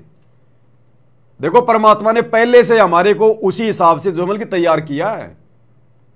अरे गैस क्यों आएगी फालतू की? जब बाहर का खाना खाएंगे, समोसे कचौरी बर्गर फलाना दिखना, मन में आया वही खा लिया, वही देख लिया, तो ये समस्या आएगी।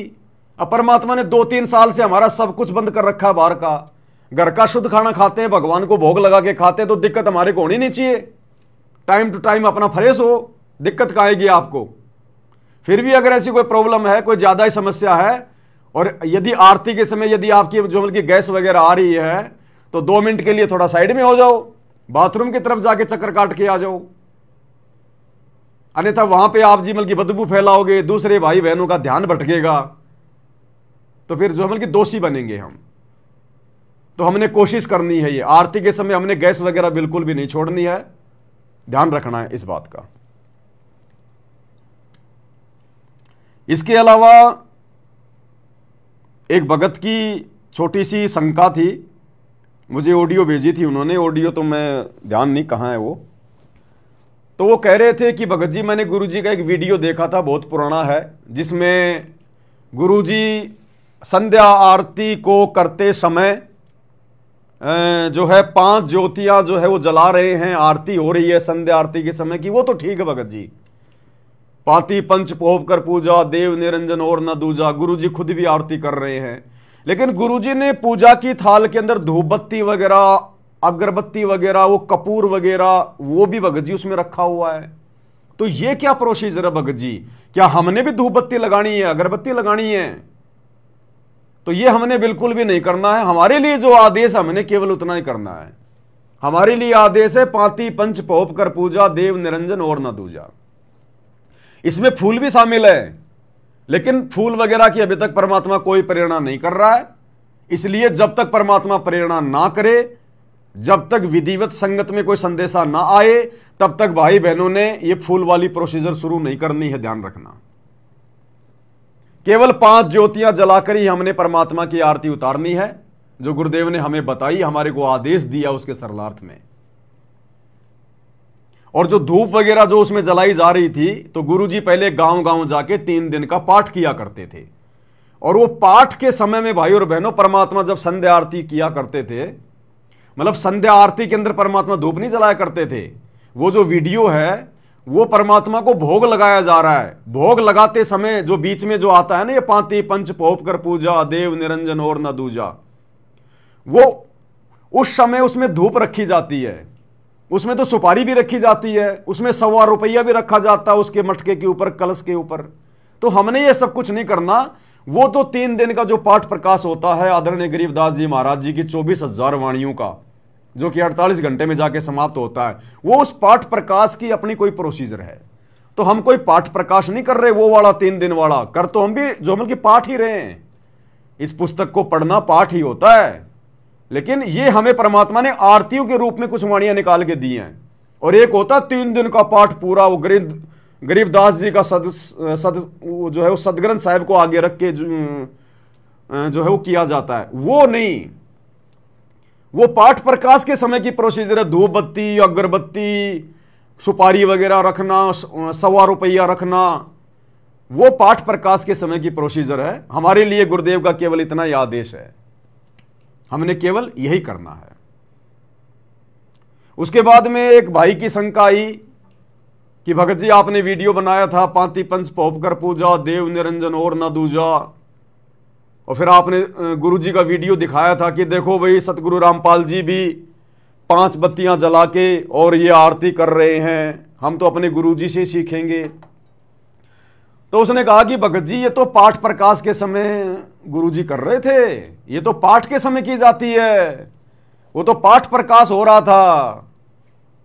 तो मैं उस भाई से कहना चाहता हूं कि हम जो 3 समय की आरती कर रहे हैं, हम कोई गरुड़ पुराण बात रहे हैं क्या? अरे हम जो 3 समय की आरती पढ़ रहे हैं, ये कोई गरुड़ पुराण का पाठ है क्या? उसी गरीबदास जी के सदग्रंथ साहिब में से वाणियां निकाल के गुरुदेव ने हमें पाठ करने के लिए दी है। जब आप भक्ति बोध को पढ़ोगे कभी हाथ में लेके, तो भक्ति बोध को खोलने से पहले उसके नीचे लिखा हुआ मूल्य, उसके मूल्य के आगे लिखा हुआ नित्य नियम पाठ। यानी इसका हमने रोजाना पाठ करना है। तो हम भी तो पाठ ही कर रहे हैं तीनों समय का। हम कौन सा जो है मतलब की भागवत पढ़ रहे हैं या कोई गरुड़ पुराण का पाठ कर रहे हैं?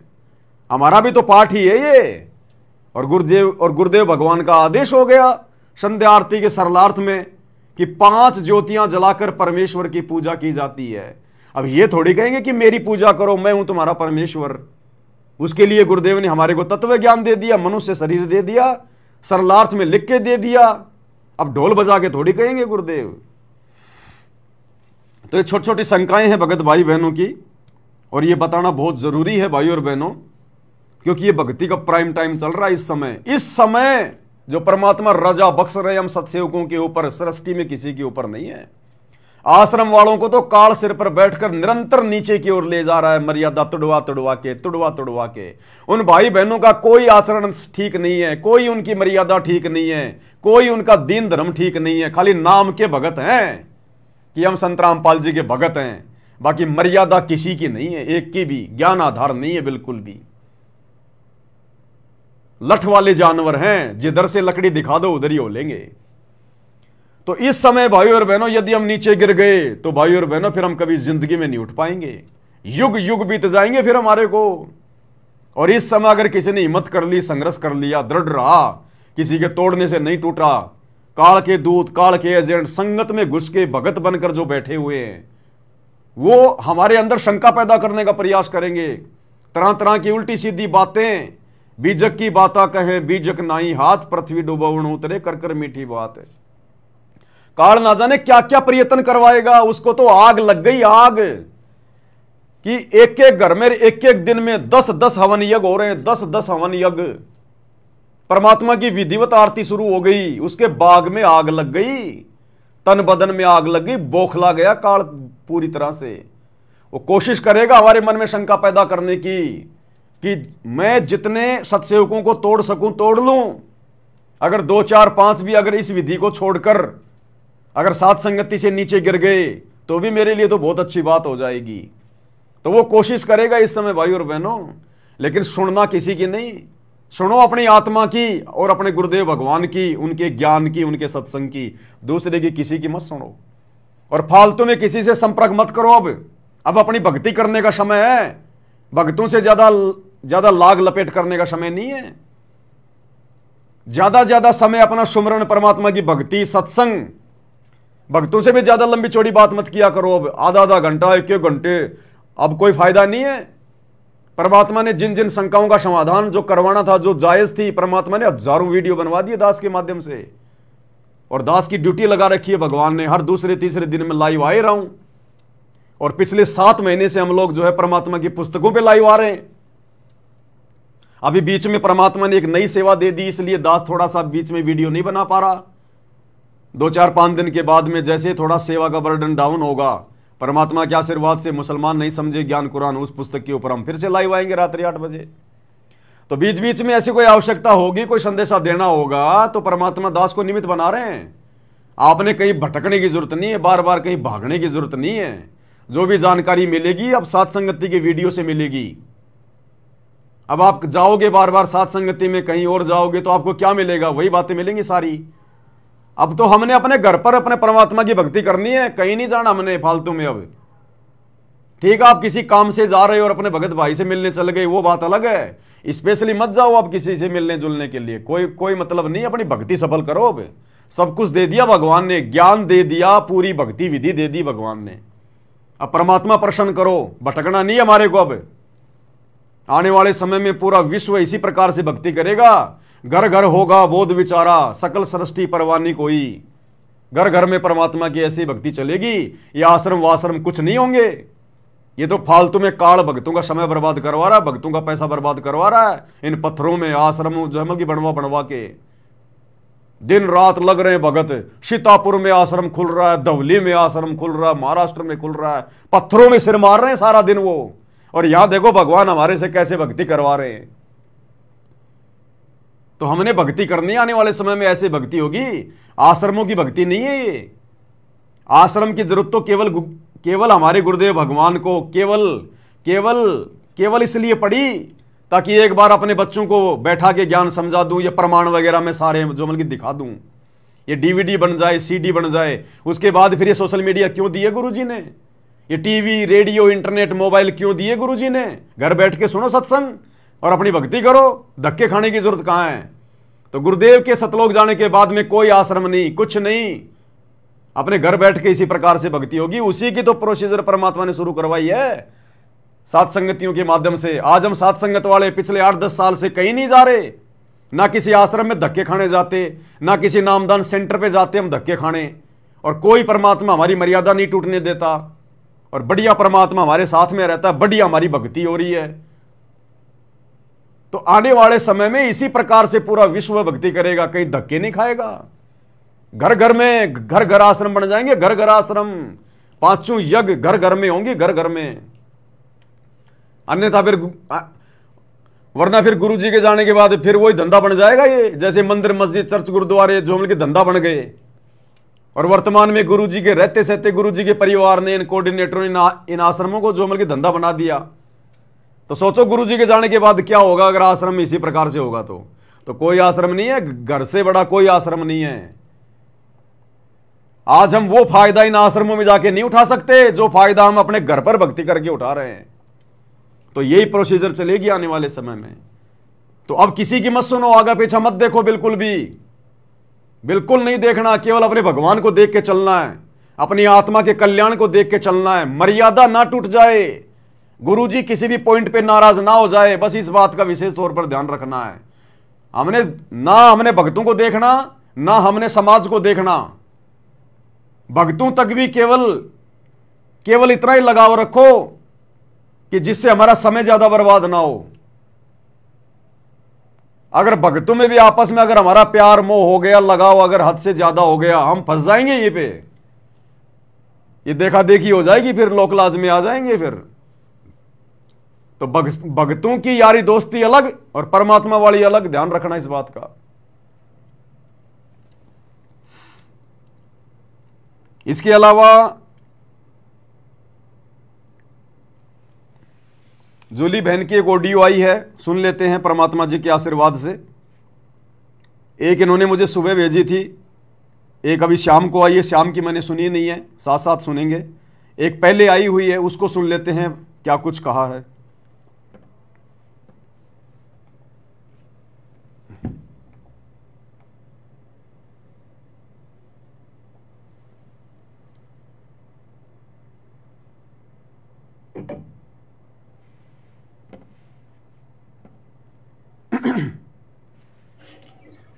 बंदी छोड़ सतगुरु रामपाल जी भगवान जी की जय हो बंदी छोड़ की लौट को नहीं और की।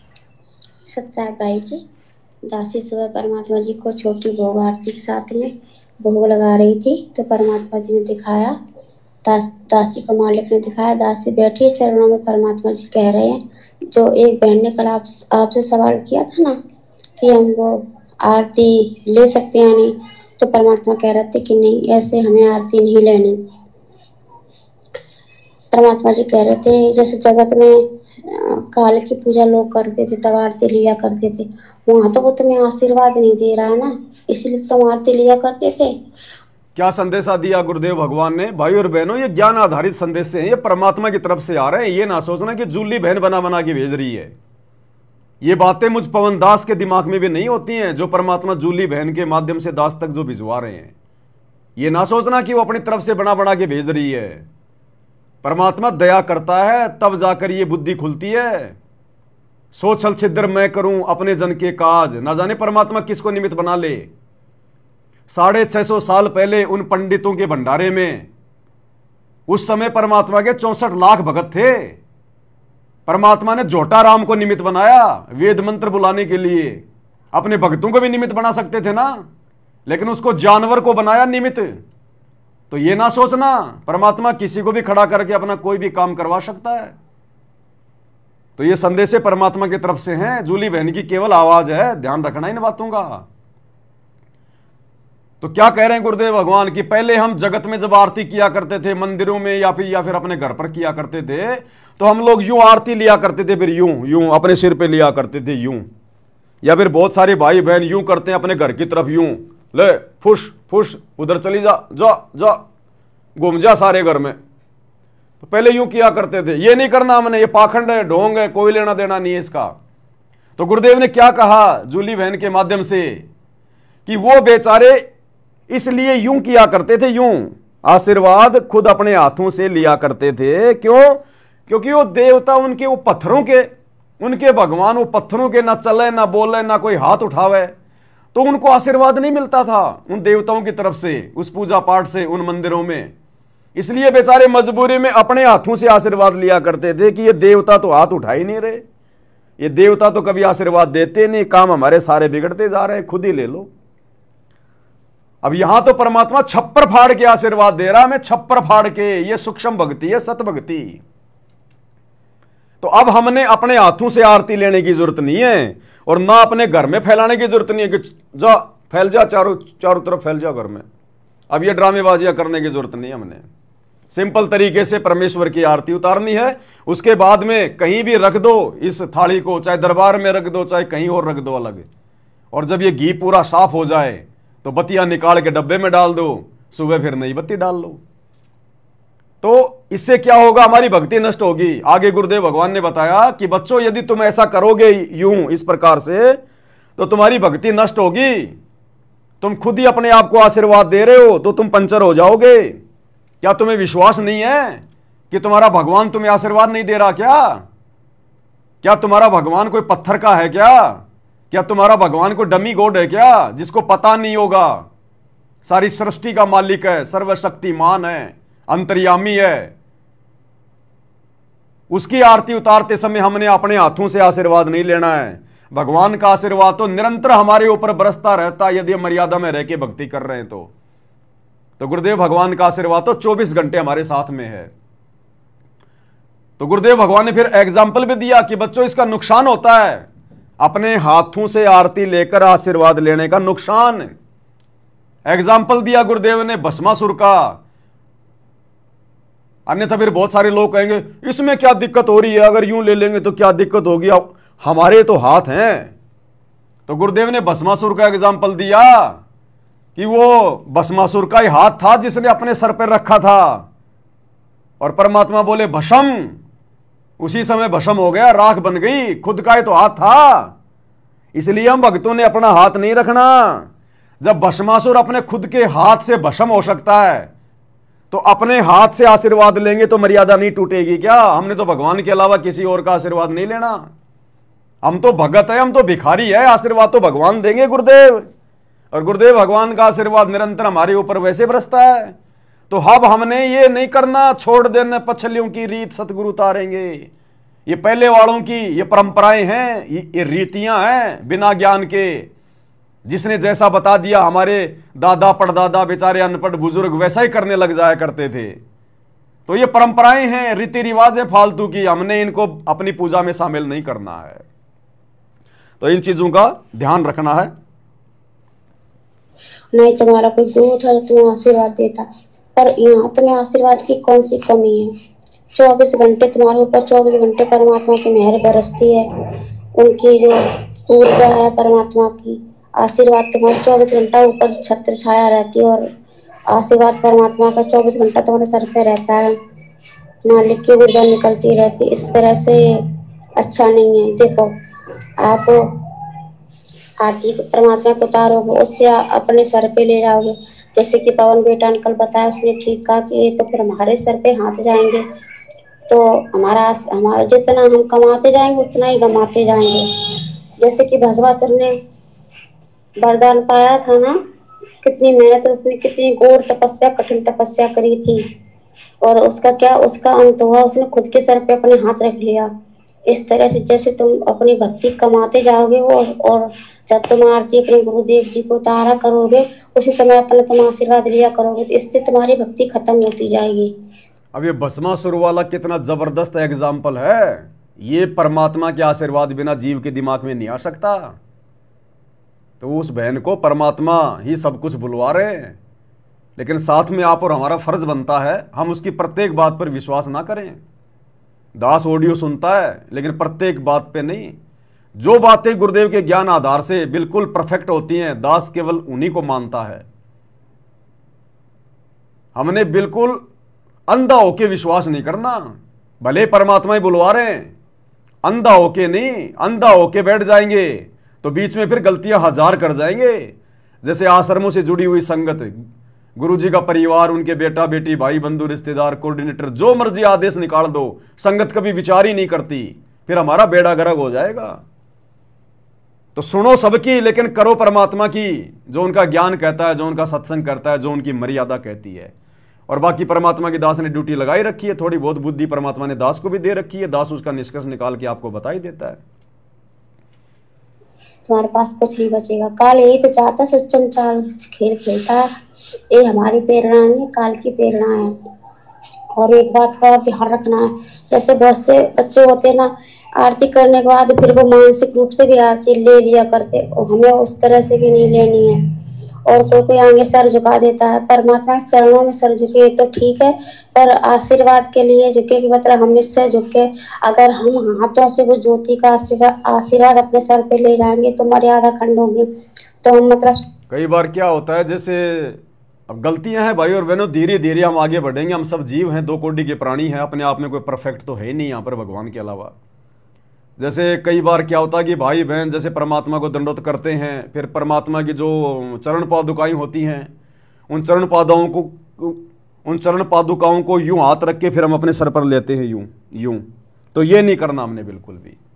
हमने चरण पादुकाओं पे केवल अपना मत्था टेकना, मत्था टेकना हमने। उन चरण पादुकाओं के हाथ लगा के फिर यूं नहीं करना हमने। वो फिर जबरदस्ती का आशीर्वाद हो गया। वो तो फिर इसका मतलब परमात्मा तो हमें दे नहीं रहा आशीर्वाद, हम जानबूझ के ले रहे हैं, हम ही जबरदस्ती ले रहे हैं। फिर तो हमने आधीनी के लिए परमात्मा की चरण पादुकाओं पर अपना मत्था टेकना है, अपने हाथों से आशीर्वाद नहीं लेना हमने उन चरण पादुकाओं का। ध्यान रखना इस बात का बिल्कुल भी। मतलब सर झुकाकर ज्योति के प्रकाश से आशीर्वाद अपने सर पे ले ले तो इससे मर्यादा भी खंडन नहीं होगी और भक्ति बच जाएगी। इस तरह से भी हमें नहीं करना, इस तरह से करने से भी तुम्हारी मर्यादा खंड होगी। जैसे कि वो परमात्मा कथा सुनाते हैं कि मौन धारण कर लेते हैं, बोलते नहीं है, लिख देते हैं, तो मुंह से बोलो या लिख दो, बात तो वही है। इसी तरह से अगर तुम झुक के और आरती लेने की कोशिश करोगे तो मन में तुम्हारे ये दोष आएगा कि मतलब आरती ले रहे, तुम्हारे दंडवत प्रणाम करने के उद्देश्य से सर नहीं झुकेगा मालिक के चरणों में। तुम्हारे इस उद्देश्य से सर झुकेगा कि हम परमात्मा की ज्योति की जो आरती है ना, उसे अपने आशीर्वाद रूप में अपने सर पे ले ले। इस तरह से गलती नहीं करनी है। तुम्हारे गुरु जी के आशीर्वाद की कमी छोड़ रहे हैं, तुम इस तरह से करोगे ये नहीं चलेगा। काल के पुजारी तो काल तो कुछ नहीं देता, काल तो खाली है, पर तुम्हारे गुरु भगवान ने कोई कमी भी नहीं छोड़ी है। और एक बात का और ध्यान रखना, छोटे छोटे बच्चे होते हैं, उनकी माताएं क्या करती हैं, आरती कर रही हैं, आरती करते समय क्या पता उनको ही सर झुका दे बच्चे को कि ये परमात्मा ने इसे आशीर्वाद दो। इस तरह से भी हमें नहीं बोलना कि इसे आशीर्वाद दो। क्यों? परमात्मा का क्या। बहुत अच्छा पॉइंट है। माता बहनें अपने छोटे छोटे बच्चों को परमात्मा के आगे उनके जमल की झुका देती हैं। झुकाना ठीक है, कोई दिक्कत नहीं है। परमात्मा को छोटे बच्चे को दंडवत करवाना, उसको सिखाना, कोई दिक्कत नहीं है। लेकिन हमने ये नहीं बोलना कि परमात्मा अपने बच्चे को आशीर्वाद दो। फिर हम तो अपने गुरुजी को आदेश दे रहे हैं। क्या गुरुजी को नहीं पता कि मैंने इसको आशीर्वाद देना कि नहीं देना है? हमने नहीं बोलना कि परमात्मा अपने बच्चे को भी आशीर्वाद दो, अपने बच्चे का भी ध्यान रखना। जो फॉर्मेलिटी है वो पूरी करो, बच्चे को दंडवत करना सिखाओ। बाकी सामने भगवान बैठा है, अंतर्यामी परमात्मा है, उसको सब पता है किसको क्या देना और कब देना है। तो ये गलती भी हमने नहीं करनी बोलकर कि गुरुजी अपने बच्चे को आशीर्वाद दो। ये गलती नहीं करनी हमने। सामने भगवान है, भगवान परमात्मा पत्थर नहीं है, जानी जान अंतर्यामी, सब कुछ जानता है, असंख्य युगों की जानता, आगे की जानता है। तो ये गलतियां भी हमने नहीं करनी है। क्या पता नहीं है कि किसे आशीर्वाद देना है, किसे नहीं देना। जो परमात्मा भक्ति करेगा परमात्मा उसे आशीर्वाद देंगे। परमात्मा तो सबको देते। हमें इस तरह से भी नहीं बोलना कि परमात्मा या आपके बच्चे ने भी अपना आशीर्वाद दो, नहीं। परमात्मा को सब पता है। इस तरह से भी भक्ति खत्म होती है। और ना ही बच्चे को सर झुकाना, अगर झुकाना भी है परमात्मा के चरणों में तो इस आपका से एक उद्देश्य हो कि परमात्मा के चरणों में दंडवत प्रणाम करने के मकसद से हम झुका रहे हैं, ना कि हम आशीर्वाद के मकसद से कि जो हमने ज्योति जला के भी आशीर्वाद परमात्मा जी की आरती उतारी है उसका आशीर्वाद हमें मिल जाए। उसका तो 24 घंटे तुम्हारे ऊपर आशीर्वाद बरस रहा है, फिर अलग से क्या जरूरत लेने की। इस तरह की गलतियां भक्ति मार्ग में नहीं करनी है और आगे से ध्यान रखना। बहुत छोटी छोटी बातों काल कुछ भी कर सकता है हमारे साथ में, तुम्हें लगेगा कि परमात्मा कर रहा है, इस तरह से ये सब नहीं करना चाहिए। परमात्मा जी ऐसे बता रहे थे, आप परमात्मा जी के चरणों में बैठो और परमात्मा जी आपसे भी कह रहे बेटा ने अच्छे से और समझा देना। बहुत बोली संघर्ष है, हर किसी के इतनी जल्दी समझ में नहीं आता। ये काल बहुत चालबाज है, बहुत धोखेबाज।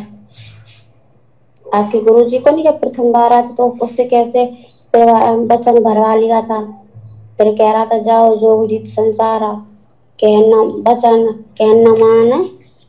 अरे दासी सबसे जबरदस्त क्रिया है भक्ति मार्ग, जो अभी तुम्हें 5 ही पाती पंच पोप कर पूजा देव निरंजन और नदीरस पर जो चल रही है ना क्रिया, जरा से भी ढील नहीं करनी है ना किसी की बातों में आना, बहुत सोच समझ के कदम बढ़ाना, क्योंकि काल हर कोशिश करेगा इस तरह से तुम्हें तोड़ने की। हम बार बार तुमको ये संदेशा दिलवा रहे और कह रहे हैं ताकि तुम सतर्क रहो। ये क्रिया हल्के मत ले लेना बेटा, हल्के में नहीं है क्रिया। और जो जब जब जब जब जब भूल पड़े पुस्तक पर जो उठा रहे ना, परमात्मा कह रहे हमने कॉमन सेंस के लिए 2 जगह पे लिखा कि हमारे बच्चे समझ जाएंगे और ना समझ वाले वो उसी चक्कर में पड़े रहेंगे, काल की पूजा में पड़े रहेंगे। उनको कभी समझ में नहीं आएगा, ना उनको ये समझ में आएगा कि हमारे गुरु जी क्यों ये आरती किया करते थे। उनके पास बुद्धि नहीं, उनके तो गोबर भरा पड़ा है।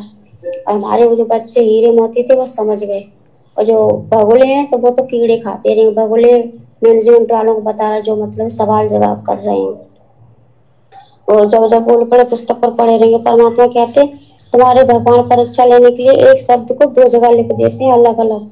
जो समझदार होगा तो वो कैच कर लेगी आत्मा, जो ना समझ होगा तो वो उसी पे क्या कहते लकीर की पीठ की लकीर के फेंकते रहे होते नहीं, सांप की किल्ली। अरे दासी को बोलना भी नहीं आता, लकीर की फकीर करते रहेंगे, पीटते रहेंगे, सांप निकल जाएगा और वो लाठी पीटते रहेंगे। इसी तरह से सत्य भाई बहन भक्ति क्रिया करके आगे बढ़ जाएंगे और ये वहीं पे पड़े रह जाएंगे। ना तो ये गुरु के होंगे ना ये भक्ति कर पाएंगे, कुछ नहीं कर पाएंगे। इस तरह से परमात्मा जी कह रहे हैं। बंदी छोड़ सतगुरु रामपाल जी भगवान जी की जय हो। इसके अलावा एक ऑडियो और आई थी बहन की मेरे पास में, लेकिन उसमें कुछ बातें और हैं जो अभी आप लोगों को नहीं बताई जाएंगी। लेकिन उसमें परमात्मा ने एक बात बताई, संकेत किया परमात्मा ने, गुरुदेव भगवान ने कहा कि बच्चों ये इस समय तुम्हारे से जो 5 ज्योतियों से जो आरती उतरवाई जा रही है, ये आने वाले समय में जिन जिन घरों में परमात्मा की 5 ज्योतियों के साथ में आरती उतरेगी, जिन्होंने गुरु को भगवान मान लिया हृदय से, और जो अपने अपने घरों में 5 ज्योतियों से परमात्मा की आरती उतारेगा, और आरतियां केवल उन्हीं की सफल होंगी जिनके घर में अकेले गुरु जी की फोटो होगी। अपने गुरु के अलावा किसी का जयकारा नहीं लगाएंगे, किसी को दंडवत नहीं करेंगे, अपने गुरु जी के अलावा किसी का कोई प्रकट दिवस नहीं मनाएंगे, और घर बैठकर भक्ति करेंगे, कई आश्रमों में धक्के खाने नहीं जाएंगे, उन्हीं की सफल होगी। और आने वाले समय में जब वो भुखमरी का समय आएगा, अकाल पड़ेगा, तो जिन जिन घरों में 5 ज्योतियों के साथ में आरती उतरेगी, उन्हीं घरों में परमात्मा राशन की व्यवस्था करेगा। ये स्पेशल कहा परमात्मा ने। वो पूरी ऑडियो दास आपको नहीं भेज पाएगा, उसमें कुछ बातें और हैं जो समय आने पे बताएंगे। तो गुरुदेव ने स्पष्ट कर दिया कि जिन जिन घरों में इस विधि से गुरु को परमात्मा मानकर और हर प्रकार से मर्यादा में रहकर जो आरती उतारी जाएगी, पांति पंच पोप कर पूजा देव निरंजन और न दूजा, आने वाले विनाशकारी समय 2028 युग परिवर्तन में जब भुखमरी आएगी, अकाल पड़ेगा, दाने दाने को दुनिया दौड़ेगी, चोरियां करेंगी, मारपीट करेंगी, छीना झपटी करेंगी, उस समय जिन जिन घरों में ये आरती उतरेगी पूर्ण परमेश्वर की, उन्हीं घरों में परमात्मा राशन की व्यवस्था करेगा। और गुरुदेव भगवान साइकिल लेकर सत्सेवकों के घर घर जाकर परमात्मा राशन भर रहे हैं। राशन बहन को दिखाया परमात्मा ने। तो भाई और बहनों, ये छोटी मोटी प्रोसीजर नहीं है, सारी सृष्टि का मालिक धरती पे प्रकट है। इस हार जेल में बैठने नहीं आया, वो जेल में बैठकर भी अपना काम कर रहा है, जेल में बैठकर भी। तो अब यदि हम किसी ऐरे गहरे के कहने से, बहकाव में आने से, मन में कोई शंका पैदा करने से अगर पीछे हट गए तो भाई और बहनों फिर ठिकाना नहीं, हमारा ध्यान रख लेना। फिर उसके बाद एक ऑडियो बहन ने अभी शाम को भेजी थी, आज मैं थोड़ा सुन नहीं पाया, जल्दबाजी में था, अभी मार्केट से सीधा आया था, आते ही फिर लाइव में आ गया, लाइव में भी थोड़ा लेट ही हो गया मैं। हाँ, एक भाई कह रहा था वो गुड़गांव का सुनील दास, याद आ गया मेरे को, उसकी भी शंका का समाधान कर दें। अब भाई और बहनों, ये लोग बिना पैंदे के लौटे हैं, हालांकि 3-4 साल से वो साथ संगति से जुड़ा हुआ था, लेकिन ना इधर के, ना उधर के, ना घर के, ना घाट के, धोबी के कुत्ते होते हैं ये। इनका कोई स्टैंड नहीं होता इनका। कभी तो बीच में कह देता मेरे से गलती हो गई, मैंने पवन भाई को गुरुद्रोही कह दिया, परमात्मा मुझे माफ करें, वो तो परमात्मा की बहुत प्यारी आत्मा है। फिर जैसे उसने अपना लोगो हटाया साथ संगति का, दूसरे दिन फिर उसके सिर पे काल बैठ गया, फिर माफी मांग लेता है, फिर लोगो हटा देता है, फिर काल बैठ जाता है। तो अब हमने इन लोगों की बातों को तवज्जो नहीं देनी, महत्व नहीं देना। इन फालतू के लोगों के ऑडियो वीडियो मत देखा करो, ना आगे शेयर किया करो, ये समय भक्ति करने का है। तो जब दास लाइव आता है तो वो कहता है कि पवन दास तो बार बार मैं बोलता है, मैं गुरुजी ने तो मना कर रखा है। अरे भैया, मैं बोलने के लिए गुरुजी ने मना नहीं कर रखा। अगर आप अहंकार में आके मैं बोलते हो कि ये मैंने कर दिया, मैं ऐसा कर सकता हूं, तो वो मैं आपका अहंकार में होगा तब्दील। और बाकी आप नॉर्मली मैं बोल रहे हो, मैं आज वहां गया था, मैंने आज ये कर दिया था, मैं आज इतना लेट हो गया, तो ये मैं सामान्य मैं है, ये मैं अहंकार में नहीं आता। अब कौन समझाए इन लोगों को, अकल के अंधों को। तो भाई और बहनों, ध्यान मत दो ऐसे लोगों की तरफ। पता नहीं ऐसे तो कितने आए, कितने गए, और आगे भी आंधी की तरह आएंगे, तूफान की तरह जाएंगे। अब हमने क्या करना है, उस पर ध्यान देना है। दूसरे भगत भाई बहनों के पास में भी इस प्रकार के फालतू के लोगों की ऑडियो वीडियो मत भेजा करो, क्योंकि ये काल के भेजे हुए एजेंट हैं, ये बहुत ज्यादा फुदकेंगे अब। क्योंकि भगवान ने अपनी जो विधि आरती जो शुरू जो करवाई है ना, तो काल को बिल्कुल टेंशन हो रखी है तगड़ी भयंकर। वो अपने एजेंटों को संवारेगा, और वो इसी प्रकार से लोग ये मेंढक की तरह फुदकेंगे थोड़े बहुत दिन, ज्यादा दिन नहीं, लास्ट महीना 2 महीना फुदकेंगे हल्के फुल्के, उसके बाद तो फिर इनकी बैटरी डिस्चार्ज हो जाती है। तो ऐसे अरे गहरे लोगों की बातों पे ध्यान मत दिया करो, और ना अपने आज के बाद किसी सत्सेवक भाई बहनों को किसी की भी फालतू ऑडियो वीडियो भेजना। अपने आपको कोई शंका है तो आप जानो और आपका काम जाने। परमात्मा ने हजारों वीडियो बनवा दिए, अब भी अगर शंका रहेगी तो बाढ़ में जाओ, फिर कोई लेना देना नहीं है। अब दास भी इन फालतू की बातों पे आप लोगों को जो है वो नहीं समझाएगा, ये कॉमन सेंस की बातें हैं भाई ये। अब आप खुद भी भक्ति करो, क्या पूरी जिंदगी शंकाओं में थोड़ी रहोगे। आपका यदि कल जो है मतलब सतलोक जाने का समय आ गया और 2 घंटे पहले काल ने कोई शंका पैदा कर दी, फिर क्या करोगे, तुम तो रह गए फिर यहीं पे। तो दृढ़ होना पड़ेगा, चाहे कुछ भी हो जाए, जो कर रहे हैं बिल्कुल मालिक के ज्ञान आधार से कर रहे हैं, सही कर रहे हैं। फिर दूसरे लोगों के बीच में एंट्री नहीं होनी चाहिए फालतू के लोगों की।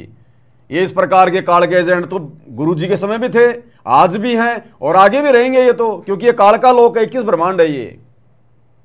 तो हमने इन बातों को ध्यान नहीं देना। ऐसे मैं कहां काम करता है अहंकार में।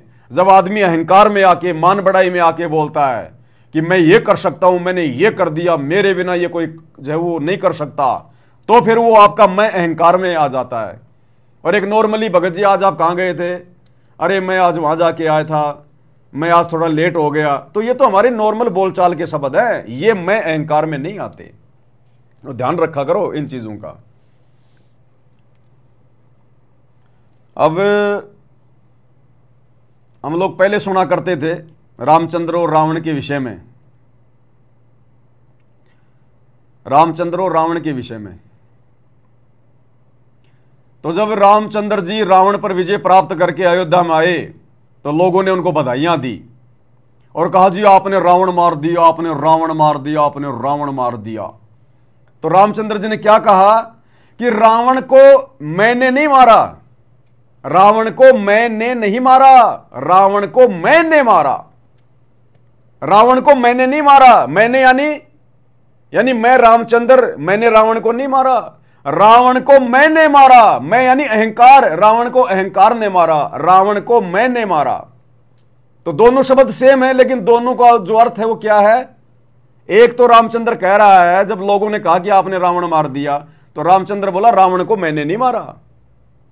तो फिर किसने मारा, बोलो रावण को मैंने मारा। मैं यानी अहंकार, उस अहंकार ने मार दिया उसको। तो सेम लाइन है, लेकिन 2 अर्थ है इसके। तो इसी प्रकार भाई और बहनों, मैं शब्द यदि भगत अहंकार में आके बोलेगा तो फिर वो अहंकार में गिना जाएगा। और नॉर्मली भाषा में तो हम ना जाने कितनी बार बोलते हैं मैं, तो वो नहीं। तो ये तो फालतू के लोग हैं, ये तो काल के वो भेजे हुए स्पेशल एजेंट है, भगत के वेश में भेड़िए। इनका तो काम ही ये है फालतू की बातों पे भक्तों में शंका पैदा करना। तो अब हमने इन लोगों की बातों पे ध्यान नहीं देना, आगे बढ़ना है।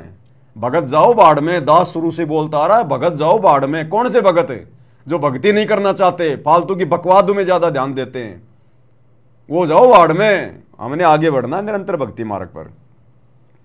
तो लास्ट में एक ऑडियो और सुन लेते हैं बहन की, मैंने भी सुनी नहीं क्योंकि लेट हो रहा था फिर।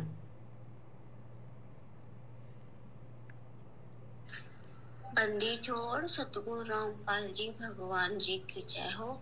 जय हो बंदी छोड़ की लौट को नहीं और की। सत्य भाई जी, दासी परमात्मा जी को भी छोटी भोग आरती के साथ में भोग लगा रही थी, तो परमात्मा जी ने दिखाया, मालिक जी ने दिखाया, एक परमात्मा जी का सिंहासन बहुत बड़ा, बहुत ऊंचा है, ना तो वो जमीन में ना वो आसमान में, बीच में है परमात्मा जी, उसमें विराजमान है। और परमात्मा जी खूब खुश हो रहे, खूब प्रसन्न हो रहे। उनका स्वरूप है धोती कुर्ता पहने हुए हैं। पुरानी एक फोटो दास ने देखी मालिक का, इस स्वरूप है। एक पैर पैर चढ़ा के बैठे, दोनों हाथों है ना वो कुर्सी के ऊपर दोनों तरफ करके बैठे से, बहुत बड़े बड़े शहंशाह बैठते नहीं है, हमारे तो परमात्मा है ही शहंशाह, इसी तरह से वो बैठे हुए हैं। तो परमात्मा जी ने दिखाया, परमात्मा जी ऊपर है ना, ऊपर से नीचे तरफ दिख रहा है पृथ्वी की तरफ। तो पृथ्वी की तरफ है ना, आधे घरों में तो ये पाती पंच भोग कर पूजा देव निरंजन और दूजा ये जल रही है, 5 दीपक, 5 बत्ती वाली आरती दीपक। और एक तरफ बिल्कुल अंधेरा पड़ा है, आधी में अंधेरा सा पड़ा है। उधर है ना एकदम से टिम टिम से करके एक दीपक जला है, जैसे कि पुराने जमाने में लालटेन जला दो और एक घर में लाइट जला दो तो उसका कितना प्रकाश है। एक घर में 5 दीपक, 5 जल रही होती और एक घर में एक, तो उसका कितना प्रकाश होगा। इसी तरह से परमात्मा दिखा रहा है, आधे में अंधेरा पड़ा है, आधे में एकदम उजाला, दीपावली की तरह जगमग जगमग हो रहा है। परमात्मा इतने खुश हो रहे, बहुत प्रसन्न हो रहा है, बहुत ज्यादा। परमात्मा जी जब प्रसन्न हो रहा है तो उनके हृदय में से शक्तियां निकल रही है, पूरे ब्रह्मांड में जा रही हैं। जैसे हमने देखा कि मंगल ग्रह, सूर्य ग्रह, टीवी में पहले नाटक देखा करते थे, दासी ने हमेशा से धार्मिक नाटक देखते थे, उसमें ऐसे ही मतलब शक्तियां निकलती थी, ब्रह्मांडों में जाती थी। और जब जैसे कोई प्रलय होने वाली थी तब भी वो ब्रह्मांडों में जाते थे। ये सूर्य, ये तारे होते थे वो अपने आप मतलब नष्ट होने लगते थे। इसी तरह से परमात्मा की जो शक्तियां निकल रही है उनसे कुछ नष्ट तो नहीं हो रहा है, पर वो सारे ब्रह्मांड में जा रही है, इधर उधर परमात्मा की शक्तियां जा रही है। और परमात्मा जब नीचे की तरफ देख रहे हैं ना तो खूब खुश हो रहे हैं। आधे में ज्योति जल रही है, आधे में ऐसे एक दीपक सा जल रहा है। और है ना, फिर परमात्मा देखा जैसे कि आम के पेड़ों में बोर आ जाता है, पहले उनमें फूल आते हैं फिर उसके बाद उन्हीं में फल आते हैं। इसी तरह से जो सत्सेवक को घर में ज्योति जल रही ना, नीचे से वो घर है, ऊपर से वो एकदम बगीचा दिख रहा है, फूलों के बगीचा, गुलाबी से पर्पल कलर के हल्के से फूल है, बहुत सुंदर फूल है।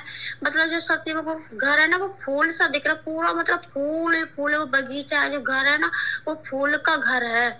और नीचे से तो वो घर दिख रहे हैं, और ऊपर से जब परमात्मा आसमान की तरफ से देख रहे हैं ना तो वो एकदम फूलों का बगीचा, जैसे कि फूल की झाड़ियां होती हैं पूरे में छैल जाती है तो उनको समेट के से बांध देते हैं तो ऊपर से कैसे दिखती है, इसी तरह से परमात्मा देख रहे हैं। उनमें से जो बोर है ना, फूल के बोर होते हैं जो, वो उड़ उड़ के आसमान की तरफ जा रहे हैं। और उसमें से है ना कुछ तो चिड़िया बन के निकल रही, चू चू चू चू करती हुई जा रही है, और कुछ पुष्प बन के आसमान की तरफ उड़ते जा रहे हैं। और उनके ऊपर है ना मोर उड़ रही है, मोर फूंक रही है, मोर उड़ती जा रही है और आवाज लगाती है। और जैसे मोर खुशी से झूम उठती है ना, जब बारिश का महीना होता है तब वो नाचती है, इसी तरह से मोर भी उधर मतलब उसी सत्सेवकों के घर की छत के ऊपर, मतलब छत तो दिख नहीं रही, फूल का बगीचा है, फूल के पेड़ों में से निकल के जा रही है, वो चहक रही है। परमात्मा खूब खुश हो रहा है सब देख देख के। परमात्मा कह रहे पहचान है कि आने वाले समय में कौन भगत है कौन नहीं। तो ऊपर से परमात्मा खूब प्रसन्न हो रहे हैं और परमात्मा जी दिखा रहे हैं। आधी में अंधेरा से एकदम से जब खूब तेज तूफान आया, एकदम आंधी का एकदम से तूफान आया, तो वो जिस घर में एक एक दिया जल रहे थे वो भी बंद हो गया, एकदम से गुमसुम अंधेरा हो गया। और जहाँ से सत्संगों के वो दीपक जल रहे वहाँ उस तरफ तूफान तो आया, पर तूफान वापस लौट गया, क्योंकि जो झाड़ियां है ना, फूल की झाड़ी परमात्मा दिखा रहे, वो झाड़ियों के अंदर वो हवा प्रवेश कर ही नहीं पाई। तो परमात्मा की शक्ति भी आसपास कवच की तरह हैगी, ऊपर से परमात्मा ने हाथ में ऐसे भी शक्ति निकाली, तो उससे तूफान सतयुगों की तरफ गया ही नहीं, वो वहां से लौट गया। तो जिनके घर में एक दीपक जल रहा था उनका तो बिल्कुल ही बंद हो गया, कुछ भी नहीं जल रहा। इसी तरह परमात्मा दिखा रहे, इतने प्रसन्न हो रहा बहुत ज्यादा। पहले दासी एक नाटक देखा करती थी कृष्णा श्री कृष्णा में, कभी कभी कृष्ण भगवान को देखा करती थी, वो अपने भक्तों को नीचे जब देखा करते थे तो बहुत खुश हुआ करते थे। इसी तरह से परमात्मा जी है ना, सभी भाई बहनों को देख देख के खूब खुश हो रहे हैं, अपने आप इतने खिलखिला के हंस रहे बहुत ज्यादा। परमात्मा की दया, भगवान जाने। दासी को जब भी अब 2-3 दिन से परमात्मा जी 5 बत्तियों वाले ही दिखाते हैं ज्यादा से ज्यादा, इस दासी को इतना ही परमात्मा जी ने दिखाया। बंदी छोड़ सतगुरु रामपाल जी भगवान जी की जय हो। और आप जो परमात्मा के चरणों में बैठे हो हनुमान जी की तरह, परमात्मा आपको आशीर्वाद दे रहे, खूब खुश हो रहे हैं। जब वो खुश हो रहे तो उनके जो दांत इतनी चमक रहे, हीरे की तरह एकदम झिलमिल झिलमिल चमक मार रहे। उनकी एक दांत की चमक इतनी तेज है कि इंसान की आंखें नहीं टिके। जिस तरफ वो उनकी दांतों की चमक जाती है परमात्मा जी के दांतों की, उस तरह किसी की नजर नहीं टिकती, इतनी चमक मार रहे हैं। जब वो मुस्कुराए तो उनके दांत से ना बहुत चमक आ रही है। ये सब देख के भाई बहन भी खूब खुश हो रहे हैं, गदगद हो रहे हैं। परमात्मा भाई बहन तो नीचे अपनी अपनी भक्ति में लीन है, परमात्मा ऊपर से बैठे हुए हैं। बंदी छोड़ सतगुरु रामपाल जी भगवान जी की जय। यानी कहने का मतलब है परमात्मा अपनी नज़र हर पल अपने सत्सेवक बच्चों के ऊपर, जिन जिन घरों में परमात्मा को परमात्मा मानकर, गुरु को भगवान मानकर हृदय से मर्यादाओं में रहते हुए जो भक्ति की जा रही है, तो परमेश्वर की नज़र पल पल उन परिवार वालों के ऊपर है। और आने वाले विनाशकारी समय में चाहे कितनी बड़ी कोई आपदा आओ, परमेश्वर ने उन घरों के चारों तरफ अपना रक्षा कवच बना रखा है। किसी के ऊपर कोई आपत्ति परमात्मा नहीं आने देगा। और जिन जिन घरों में ये 5 ज्योति परमात्मा की जलेंगी, क्योंकि ये पहचान है कि आपने अपने गुरु को वास्तव में भगवान माना कि नहीं माना। गुरु को मानुष मानने वाला 5 ज्योतियों के साथ आरती नहीं कर सकता, और यदि वो करेगा तो सफल नहीं हो सकता। तो आने वाले समय में केवल उन्हीं घरों का बचाव होगा, विशेष तौर पर जो संगत में हैं। बाकी जो लोग जगत में हैं उनके अपने संस्कार, भाई अगर उनके मजबूत संस्कार होंगे कोई पिछले, तो उनका कोई बाढ़ बाकर नहीं कर पाएगा। और जिनके कमजोर संस्कार हैं वो तो आज भी वो तो मर ही रहे हैं। तो इसी प्रकार आने वाले समय में परमात्मा दिखा रहे हैं कि खुश वो ही रहेगा आपत्ति के समय, विपत्ति के समय, संकट के समय, जिन घरों में परमात्मा की विधिवत भक्ति हो रही होगी।